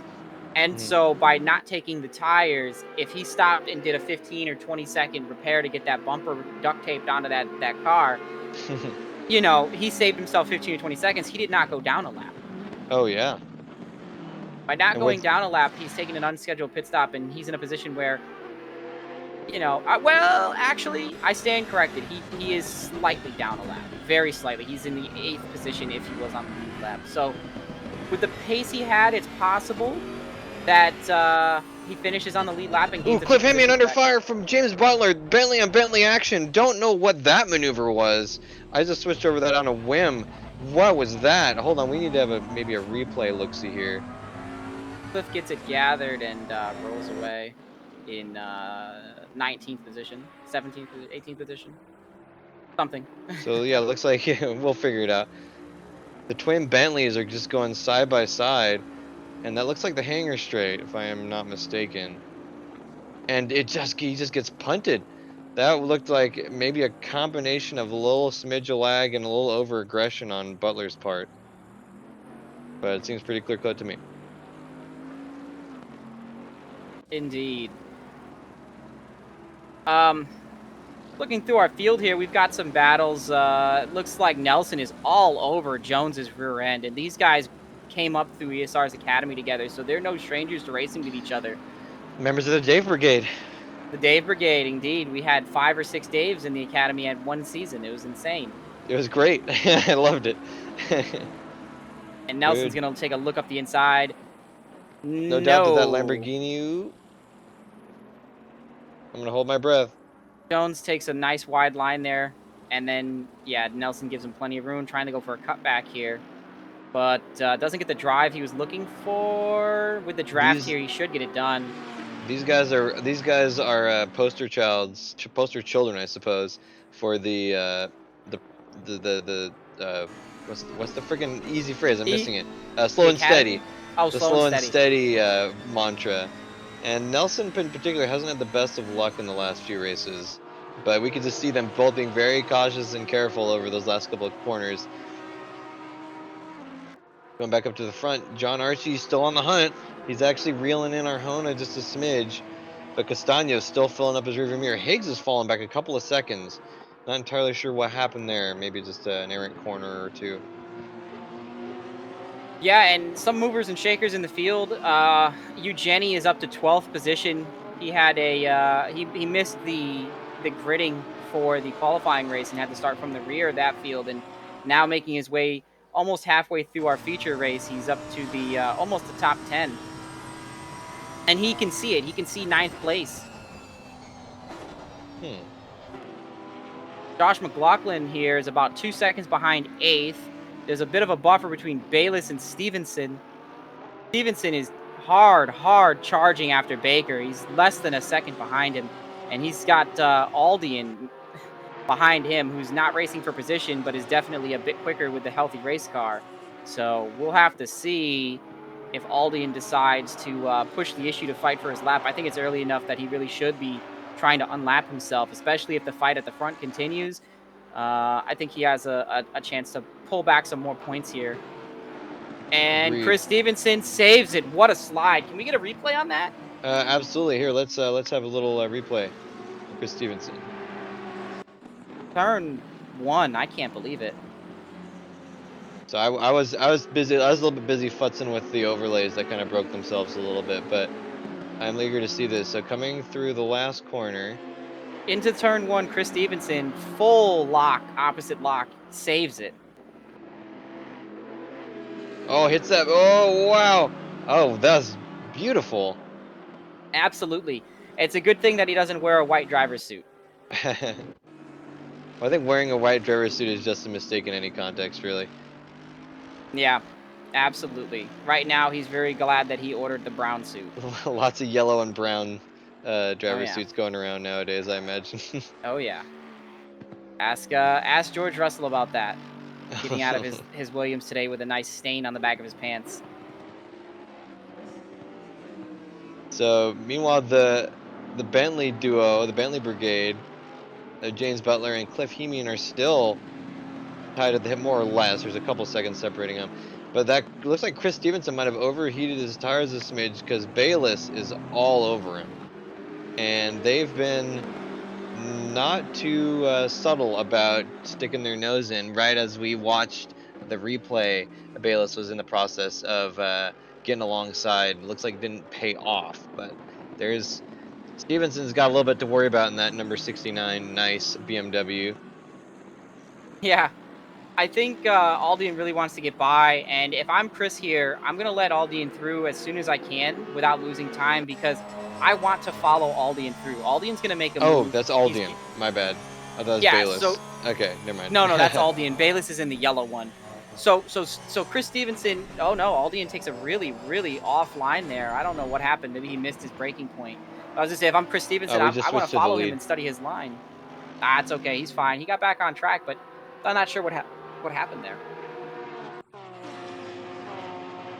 So Archie, wow, I don't know what happened out of that last straight as they were coming to turn, which names escapes me, Brooklands. Aldian or Archie just took a huge bite out of Arjona. Don't exactly know where that came from because he was building up a little bit of a buffer, but now they're right back in it.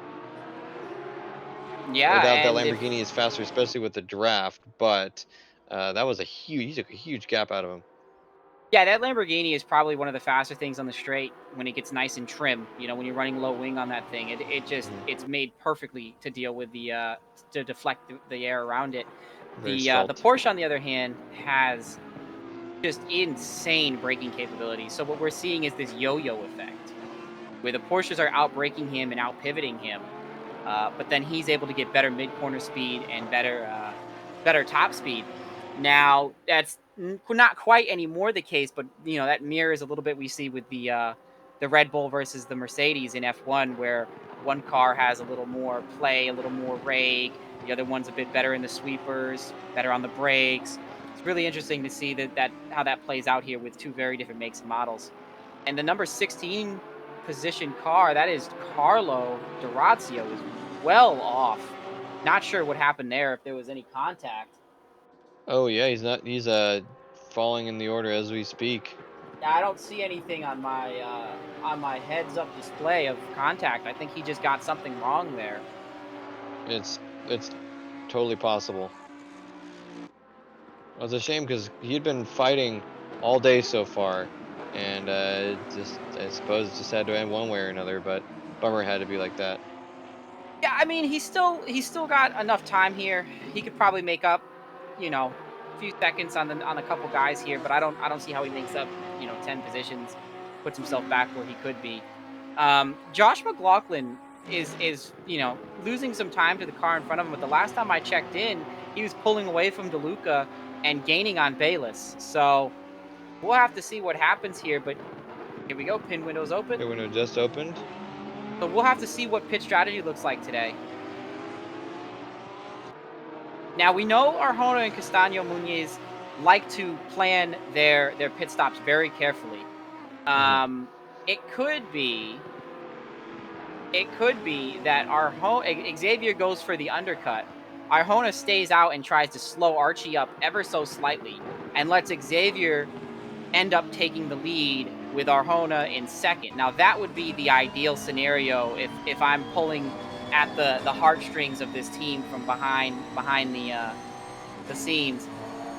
Looks like we had a self-spin out of the number 404 car, not found, Adam David Brosh. David Brosh, yeah. Yeah. And there's Car some not found. serious racing going on with Josh Simmons McLaughlin. and Nelson. Oh. That as well. Well, we just popped on with McLaughlin. Looks like DeLuca's MO is to plan out some interesting lines and make them try to work. But the unfortunate part is it makes it really easy to close the door. And he had a good run on Josh, but Josh closed the door. Yeah, Josh lost 2.5 seconds this lap to Bayless. I'm not quite sure what happened. Maybe he's starting to feel the pressure of the cars behind him, and he's rear view mirror driving instead of focusing on what's ahead. And Castaño Muñiz, sure enough, dives into the pits, our first taker. Absolutely, I think 100% Castaño Muñiz goes in for the undercut. This is classic AXRT. I raced with him. I know exactly how it works. Arjona usually has Castano on pace. Castano goes for the undercut and makes that up while Arjona stays out. I've raced with them. They've done it dozens of times, and somehow, some way, the undercut works for Xavier so well every time. So we're going to see that again here today for sure. And you can see look at this. Arjona sucks up to the back. It sucks up to the front of our Archie. Exactly as I called it. Yeah. Arjona's losing a bit of lap time here, but that's okay. He's going to try and slow They got a good buffer Archie to Higgs here. behind. Yeah. I think for sure what you do here is you slow Archie down a little bit, make him try to work for the position, make him think he's going to go for the pass. And the moment he finally gets to the point where he has enough and he sends it in, you just roll into the pits. I think that's what we're seeing here. That's evil genius levels of conniving. I love it. Oh, absolutely. I think for sure that's what we see. Absolutely. These guys have been racing with each other way too long to not go for something that conniving. And not only that, Xavier comes out of the pits, and I don't know if you have your track map up, but he has nothing but clean air. It's absolutely empty. It's absolutely empty, and he's on fresh tires. He's got fuel to go to the end. He's out here running a qualifying race and a half, and I think we're going to see him gain. I would imagine he's going to catch up to Dave before the pit cycle is over, and Dave's quite a ways ahead of him. So, couldn't go any better. Yeah, I think that's exactly what they were hoping for, and not that necessarily Higgs will have to be worried, or the entire WRT team, but their strategy has proven to be very potent in the past, and like they've just been basically shunted by the bad luck. And Yes. a little bit of, you know, there's been some errors made, but for most part, I think it's been bad luck. And so if it starts coming up roses for what happened there, looks like Aldian may have just had some braking issues or something because he was making moves on Stevenson and just ended up shooting way off track. Look, ended up catching himself, but lost a bunch of time. Anyway, with AXRT getting their legs, finding the grip in their strategy, they might actually have a shot at this, especially if WRT team keeps floundering a little bit. Can we go to DeLuca here? Because DeLuca was trying to undercut Josh McLaughlin. He was stuck behind him for a while. Josh McLaughlin dove into the pits, and now Gianluca DeLuca is out here on a flying lap. He's going to be trying to race Josh out of the pits and complete this one. So I'm watching this very closely. This is one of those battles within the battles. They're not racing each other on track for position directly, but it's a battle of pit lane. Josh is still in his box. DeLuca's coming out of the final corner here, and Josh is just starting to roll out of his box now. DeLuca's got the entire front straight to go. Let's see that long roll that Josh has to take here. Let's see if DeLuca passes him and the undercut by 1 lap makes the difference. It looks like it's going to be the case, but it may not be. Josh is on the gas Josh is now. on. He's got his that pit zone. DeLuca's on fresh, warm tires though. And he's going to make it easily. That's it. Yep. And that's all it took was that 1 undercut. That was beautiful. I think those are the races that a lot of times are hard to follow. You don't really see that going on. And I was lucky enough to see this play out on an alternate camera angle and bring us into that, because that was something. Meanwhile, we're seeing Chris Stevenson's continue to hold off Jean Aldian. Not sure what's going on with Aldian. He's just been struggling to try and get past and get back up this field. Although, with that said, Stevenson just dives into the pits, so that part is And now another thing is going to be does DeLuca and McLaughlin come out ahead of Stevenson? Oh yeah, they were fighting, weren't they? They were fighting behind him. They were a little bit back, not very, but they were a little bit back. So we're going to have to see what happens. Brandon Baker largely on his own. Turcotte here in pit lane in his stall. It looks like Arjona is in the pits. Yeah, Arjona's in the pits. Turcotte's in the pits. Archie has yet to pit, He's still out. Aldian getting really unsteady. Wait, that wasn't Aldian. Was that Eugenie? Eugenie. Aldian's the black one, Eugenie's the white one, and the red one is Bayless. Bayless is in the pits. Then that was Aldian. Interesting. Looks like he might be struggling to control the car just a little bit. Yeah, and Aldian still has to take a pit stop here. He only 4 minutes or 3 minutes and change. Yeah, so I mean, I don't mind. I totally get why he stays out here. He's trying to burn off a bit more fuel and it's, you know, put the absolute minimum in because he had to make that unscheduled pit stop. Yeah, there's a lot of drivers that haven't pit yet. But all of a sudden, here comes Higgs, getting really racy with Castaño Muniz. Took a big chunk out of his not per se lead yet, but it'll end up being really close, I think. Yeah. And Arjona is behind Higgs. Arjona actually lost out on pit stops to Higgs. Yeah. That was really interesting. Higgs going off track a smidge. So the undercut by Castaño did work. He did come out ahead of Arjona, which would mean, in theory, he might have come out ahead of Archie. But unfortunately, Higgs was able to have just enough of a gap so that he wasn't slowed down by that backing up into Archie. Yeah. We'll have to see where Archie comes out. I have a feeling Archie is going to come out somewhere between Higgs and Xavier, and it's going to be one hell of a fight to the finish. Yeah, let's keep watching that, please.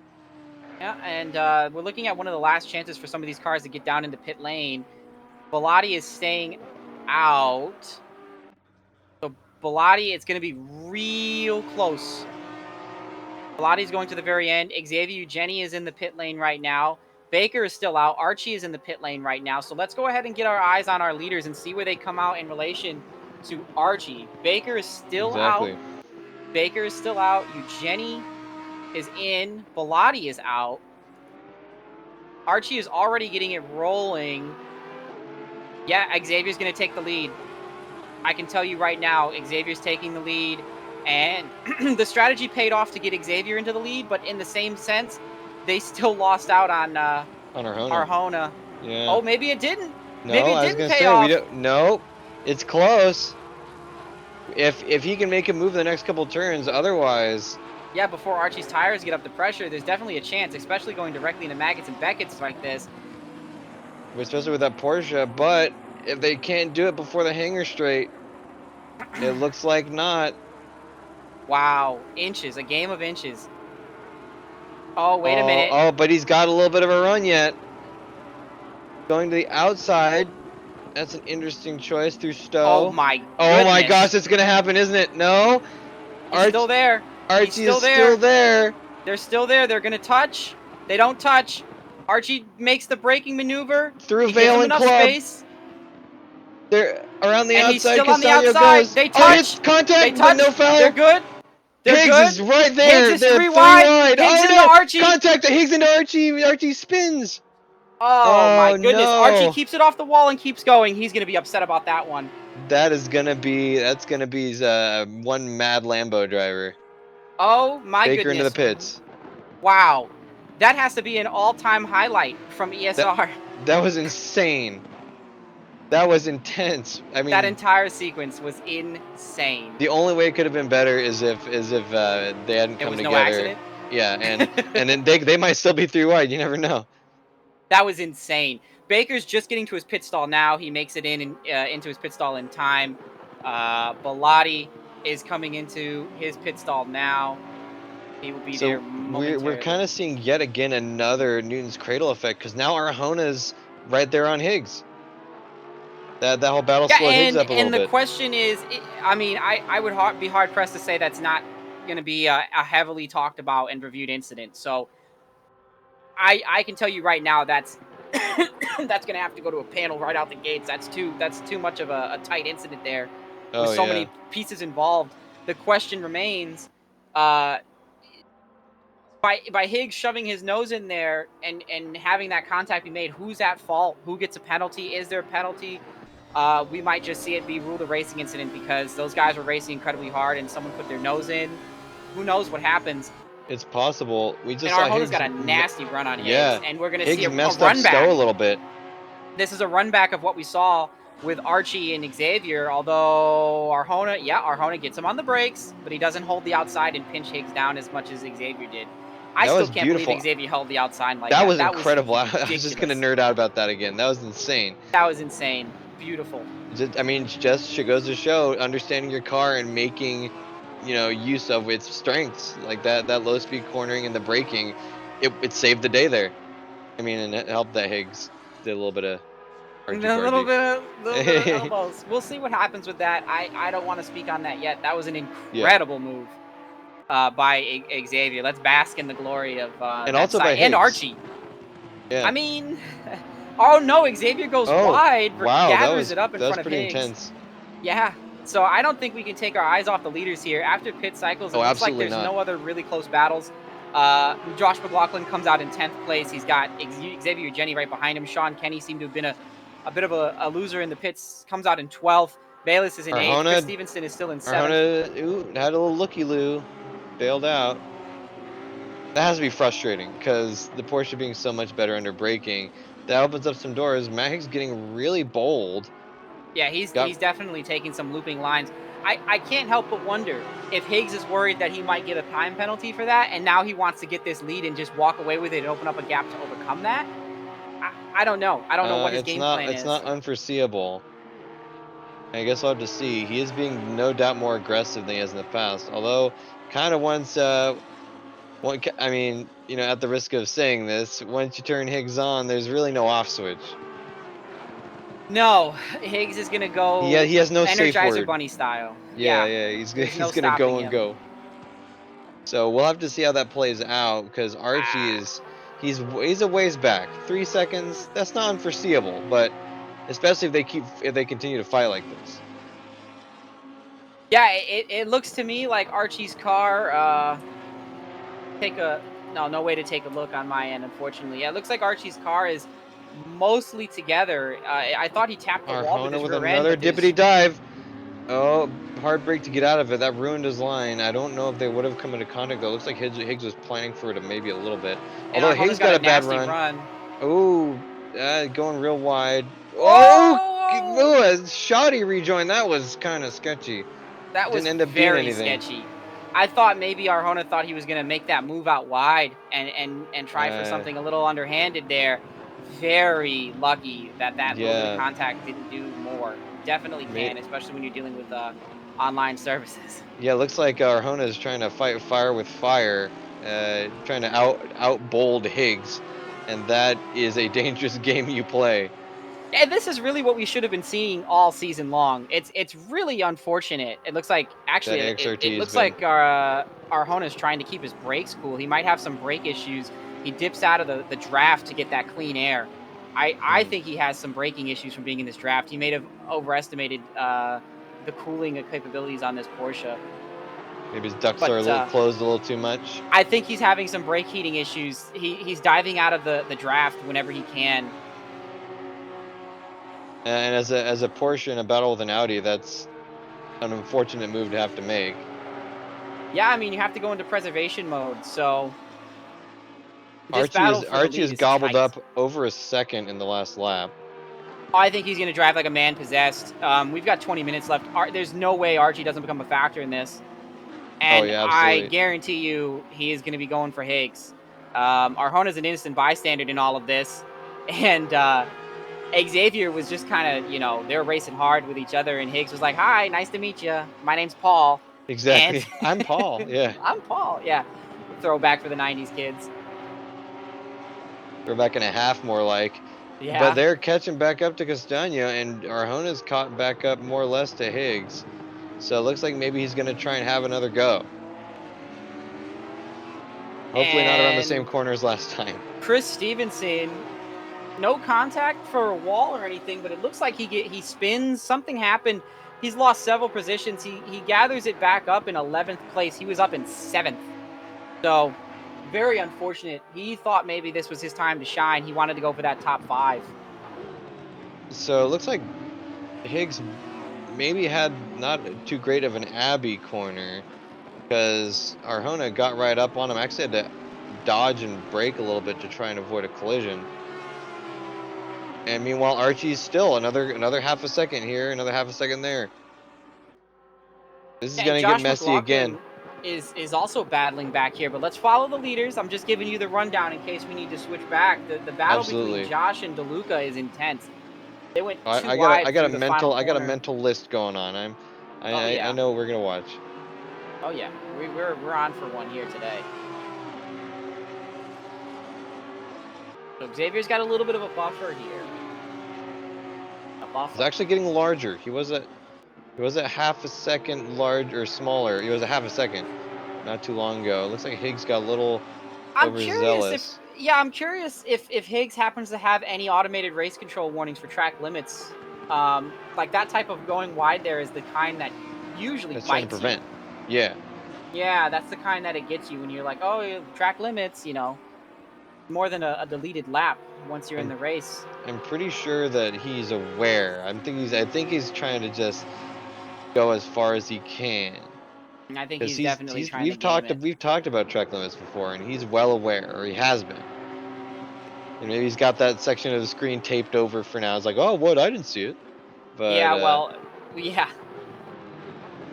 It'll end up, and Archie is already back on Arjona's rear end. So that spin did not stop him at all. He is driving. I don't even know.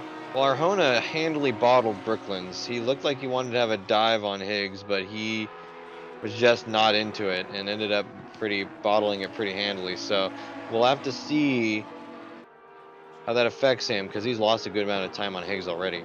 And Yeah, Archie and then being right there. We have 5th and 6th battling right behind that. There's a little bit of a gap, and while it looks like that 7th position, it would be 1st position had he not had his accident. That is Mr. Aldian trying to unlap himself. So very unfortunate day for him today. Because he's definitely had the pace. He's unlapped himself. He's gained several positions. I remember he came out somewhere behind, his unscheduled stop. He was quite a ways back in the running order. He's gained so much time. He'd probably be winning this race by a handy margin. Oh yeah, especially with this fight going on.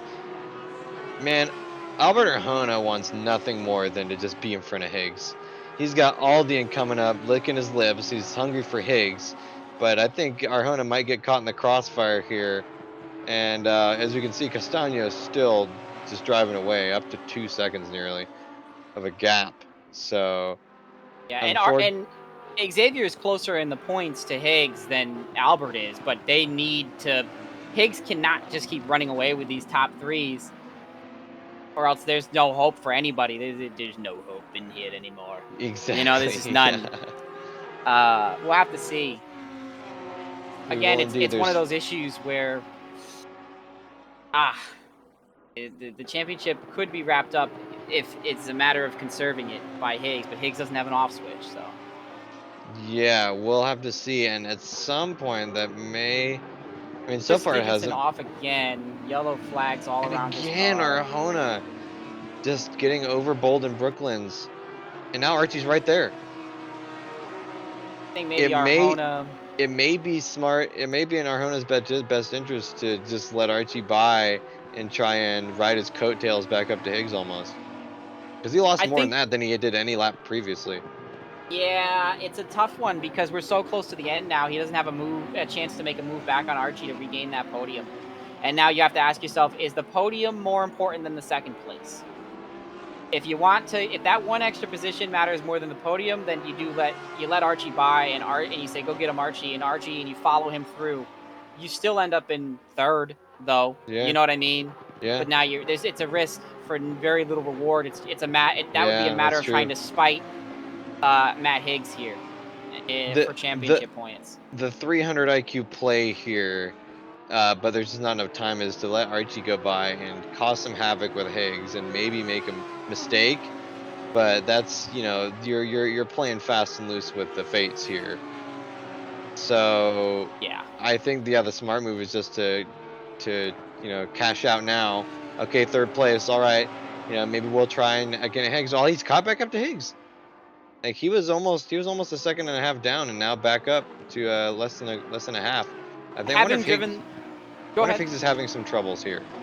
It's very possible. Having driven the Porsche, though, I can tell you right now we're getting to that 15-minute mark, and the Porsche is right around 20 to 25 liters of fuel. This is when the Porsche is absolute fastest. So right Kind of now, a little bit of broccoli, taking the weights off kind of thing. yeah, the Porsche For actually those gets a little bit Naruto references unruly. out in there. Yeah, it gets a little bit unruly when you get down to 10 or 5 liters. So if he has about 20 in the tank right now, the car is it's so well balanced. Is there any way to verify that? Nope. Okay. Just All right.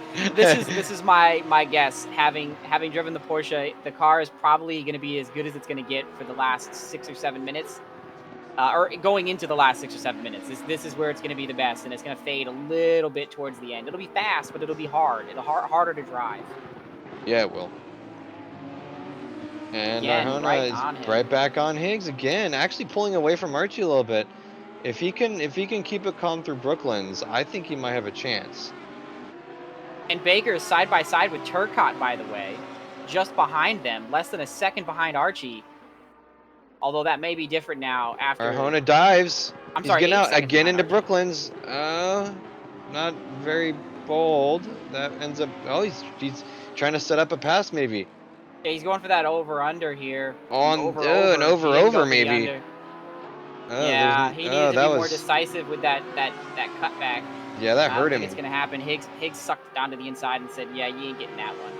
I think the best passing opportunity for the Porsche on this Audi is going to be into the, I don't know the name of the corner, into the chicane by the F1 pit lane. That I think is going to be the So best one. Valen Club.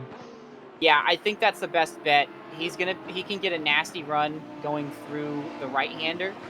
Well, And if we he's saw, wasn't that where Eugenie precisely, forced the issue with Archie? yes. I think that's exactly what we're going to have to see here. Now, these 3 cars could fit inside of a shoebox.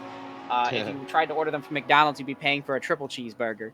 And they're definitely going to be racing hard until the very end. Hopefully there's no accidents, So that turned right knocking on there. wood. Nope, just kidding. Yeah, I think this is it. So basically, Arjona has to get a crazy run down the straight. He has to not be impeded on his braking and turn in through that corner, and he needs to time the exit absolutely perfectly Oh, so well, that he's coming off of his quarter panel.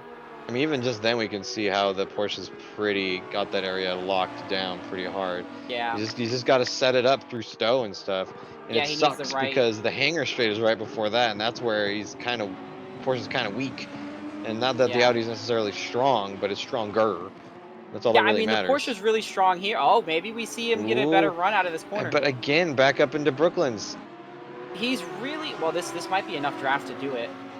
Oh, No, get your nose in there. What are you doing? but you're giving up, man. Maybe he's worried Yeah, about brakes again. Now we he got must Archie maybe be. having a look. This If he stays sucked up in that draft, he probably is right underneath He's Higgs. struggling. He's struggling to figure it out. Yeah, he must have issues This with is maybe brake temps. And Archie gets loose. this is maybe Loses about a 6 or quarter 7 laps in second. a row that he's done this. Yeah, I'm not sure.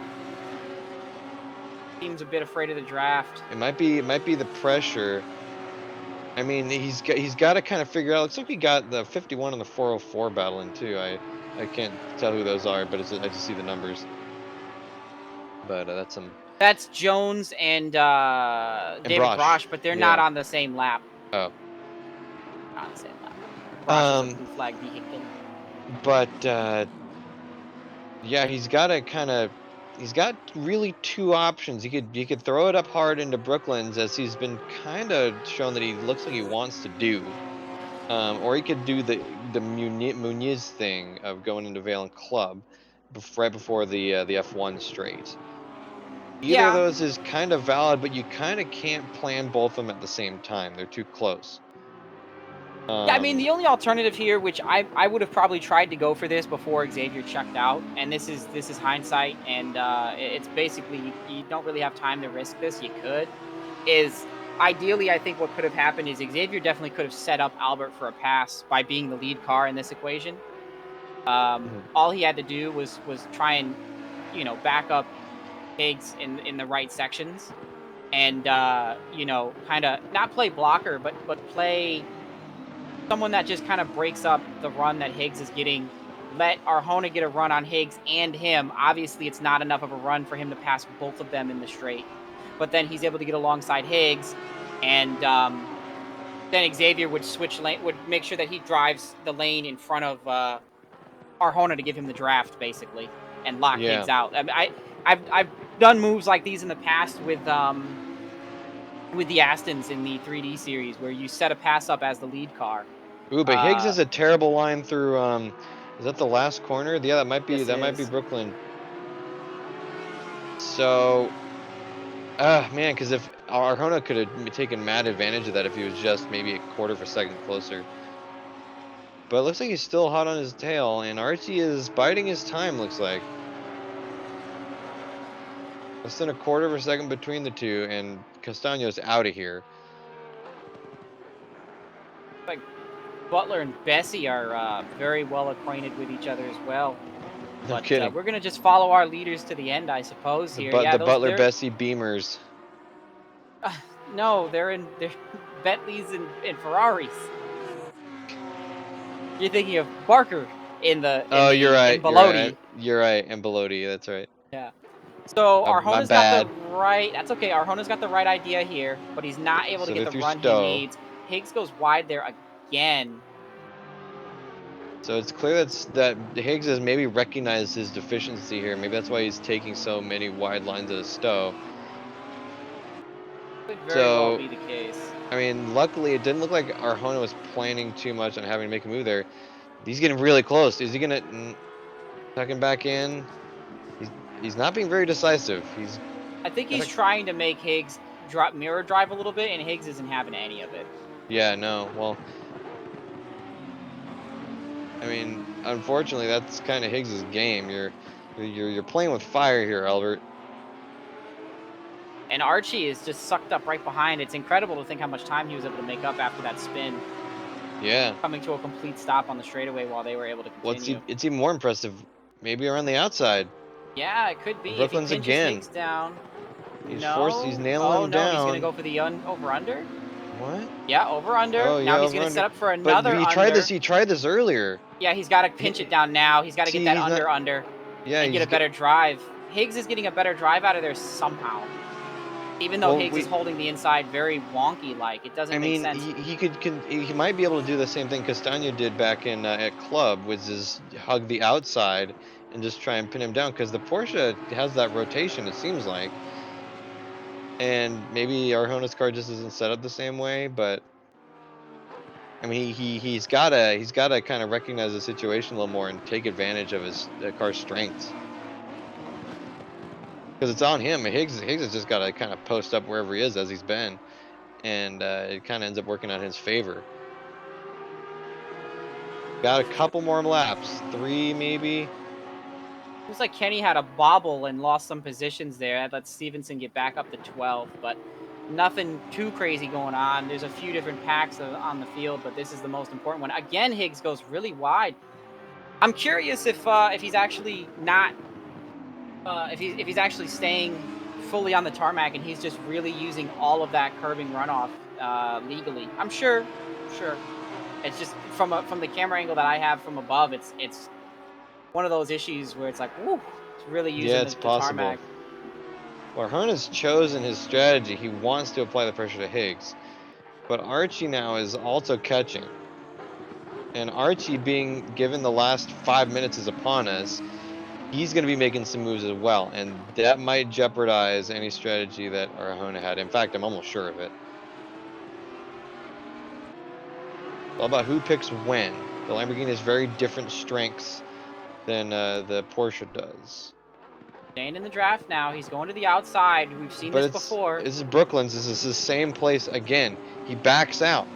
He's got to force the issue. He's going to go for that undercut? No. He doesn't have enough room. I think he was afraid he was going to hit Higgs there. He checked a little bit. I don't think he would have. No. But then he gets a nasty run out of here. Higgs is really parking it through Brooklands. Well, so there are really 2 ways he can kind of force the issue there. He has to do what he's been doing, which is kind of irritating me a little bit. He's got better. to do what he's doing, but better. It's like, come on, man, come on. You can conceivably make it work. Or he can do a throwback to what he did in the past, which is just throw it up the inside and then kind of sweep Higgs along for the ride.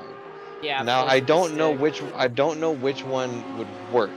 The second strategy requires getting a much better run out of Arena, the turn right before. Ooh, turn Stowe again, and Higgs again bobbles. But so it's not impossible that strategy could work, but it does require more setup. Although he's shown that he likes that strategy. I mean, he's kind of done it by default several times when the passing really wasn't there. Yeah, and now he built a huge gap because he had a mistake going into the chicane there, and Archie's going to be sucking up behind him again. Well, I'm interested. Like Archie really hasn't made any moves on those. Section. I think the Because I Porsche's would have think they. definitely. Sorry, go ahead. Yeah, look at the gap. He just sucks right up behind him here. And then this little change of direction here, if he can just get the power down, get that power down, he's going to be able to sit in Higgs's draft. This might be it. He's got the speed. Higgs is nervous. He's sucking right up. He's sucking up. Okay. He's sucking up. We're gonna see. He has to hold it on the wide. outside. He's gonna try again. No, you need to pinch Higgs. You can't let Higgs take that exit. You have to hold it around the outside. This over undercut doesn't work here. You gotta hold it to the outside of Higgs around there. It's clear that he's not. That's more of a Nunez strategy. That's hard. That's hard. It's really difficult. No, definitely. I'm not saying it's easy, but he's got to have more confidence going around the outside there. And it could be that maybe his tires are wearing and it's a little bit hard. Maybe that fuel, is coming into play like you implied earlier. But if he's gonna make this work, he's gonna have. Maybe he's battling with himself a little bit, saying, okay, well, second's nice, but third would not be too shabby. Oh, Higgs bobbled the exit. Oh, and now they're coming into Stowe. This is where Arjona could shine. Yeah, Arjona, he could pull a Nunez here. He's got to And- pinch Higgs. That's what Muniz did. He got to pinch him. This is the same strategy over and he's No, pinch, he pinch, bobbled. pinch. He bobbled it up. Nope, Damn he it. had to hold it tight. We I want to wanted see that this. to work. I I want wanted to see this that to work. work. He's been trying for so hard. He's John. Oh, he's chomping at the bits, and now he loses this time through the chicane again. This will be the last time around the track. More than likely, we're going to hear white flags when they come around the start-finish line. More than likely. Well, And again, he just doesn't have that Xavier's confidence. so much faster through the section. If he didn't screw up getting into that section, he might be in a position to really gain some times on Higgs through here. Higgs hits that inside sausage curb, throws the car out to the outside, kind of gives him a little bit of a brake check. Arjona! It worked. Oh, that was close. I was too busy watching to switch cameras. I'm on the edge of my seat. No I am hyperbole at too. all. No, and Arjona's back into Brooklyn. I didn't hear a call for a white flag. I did not I don't hear the think white so. flag No, call. no. Javier is gonna be passing momentarily, so they're gonna have one more lap. If I can get my words together, they're gonna have one more lap. I need a drink. My on the final lap. My cup's been empty for White far flag too is long. out. White flag is waving down the front stretch right as we speak. Yep, we just gotta look at that. I want to pop this into Helicam real quick. This is our last chance to see this. Last chance for our hero.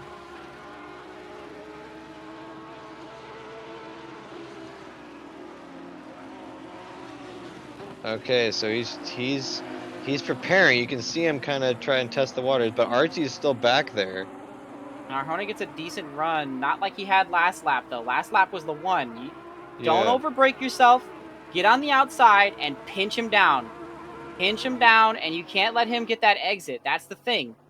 Yup, better. Yup, he tried to pinch him down. No, he can still recover this because Higgs had his own little shake and quake there. Yeah. He's It's important that he doesn't screw now this they're in up because club. he's yup, and this is okay. The Porsche gets a better run out of here. Pressure from Okay, so Archie through though. this, yeah, and through the, that's true. That is true. I hear that V10 going. There's a lot of those.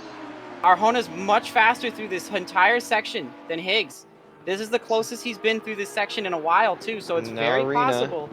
Yep, it's He's just got to very nail. possible. He's got to nail the following exit. This He left has to and bang this this left-hand exit turn. out. And Higgs tries to slow it down and park it, but all that does is let Arjona get right up on him. Now he's going to suck up underneath Higgs. This is his last chance. Okay, if here we Higgs go. goes low, he can't let Higgs up. come back to the outside. He has to hold Higgs really tight. No, Doing it again, going to the outside. He's got more speed though. He force him. Oh he made a mistake. He went Gets a too little wide. too wide. No, Ooh, he should have Archie, stayed mid. that's Oh, heartbreaking. and that's about it. Yeah, that's gonna be it. So Unless Higgs has a close. mistake. I doubt it now. It's all straight away. Unless Higgs He runs out of almost fuel. had it. So, whew. All right, and now let's go back to Eugenie.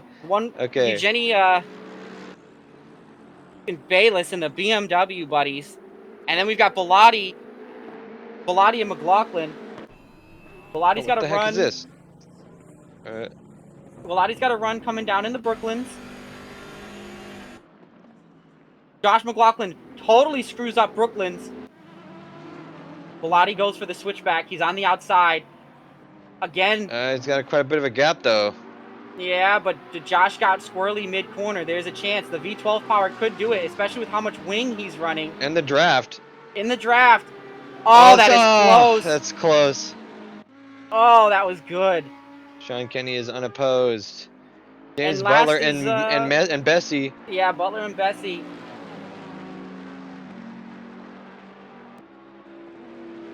We have one more battle that still has half a lap to go on track. And that is Simmons and Nelson. Yep. The old versus the new versus the old versus the new. Yeah, it's incredible. Nelson is double Simmons' age, at least, I think, as well as Simmons' car is twice the age of Nelson's. Nelson's going to be able to tuck this down on the inside here. He's going to get a tidy run. Brooklands. Now he's going to gotta try and get the cut. Oh no, he's gonna hold the outside. No, I don't think. Nah, you can't No, challenge that's not gonna the happen. Rex That's there. it. Yeah, the Rex will just eat him That alive. Rex is. Look at it go. Bye bye. Bye bye. Okay, The last one on that track is was Alex Shine. something.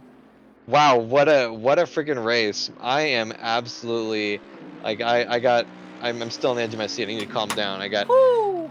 Who needs Well, coffee, right? I tell you what, we may have had a rocky start today, but all that matters is that the racing was good, and boy was it good. You see wow. the racers commenting, "Good race, guys. Good race from Castano." Fucking hell, says Matt Higgs. Your What a car battle, is says too high. Arjona. The racer in me wants to talk about that, but I know we're under a strict schedule because we're so Yeah. behind. We're a half hour behind. We're so behind, but Yes, yeah, congratulations. I'm not even gonna do a rundown. You guys can see the timing. Congratulations, Javier Castaño Munoz. Great racing, Higgs and Arjona. Archie as well. I'm surprised he didn't make any moves, but maybe he was just kind of like, I don't want to mess this up too much. Yeah. So again, congratulations to Castano, Higgs, Arjona, Archie, and Baker to round out our top 5. Turcotte, Bayless, Eugeni, DeLuca, and McLaughlin to round out our top 10. And the best of the rest starts at Bilotti and ends at Silvestri, who was one of our first dropouts, unfortunately, along with Josh Horvitz. So we will catch you. We have a week off. We have 4th of July off. We will catch you the following week at our British doubleheader. We're going to Donington. Yep, July 11th. See you there. ESR-race.org. Join us, Discord, all that stuff, Wreckfest, blah, blah, blah. It's been great to have you here. Thanks for helping out, Justin Swan. Good job with your server hosting, even though we had some slip-ups. Yeah. No hard feelings. The racing made up for it in the end. Oh, absolutely, absolutely. We're going to have to see about that contact with Munoz and Higgs and Archie. But until then, have a good one, y'all. See you at Donington. Yeah, Donington. It's been great. It's been awesome.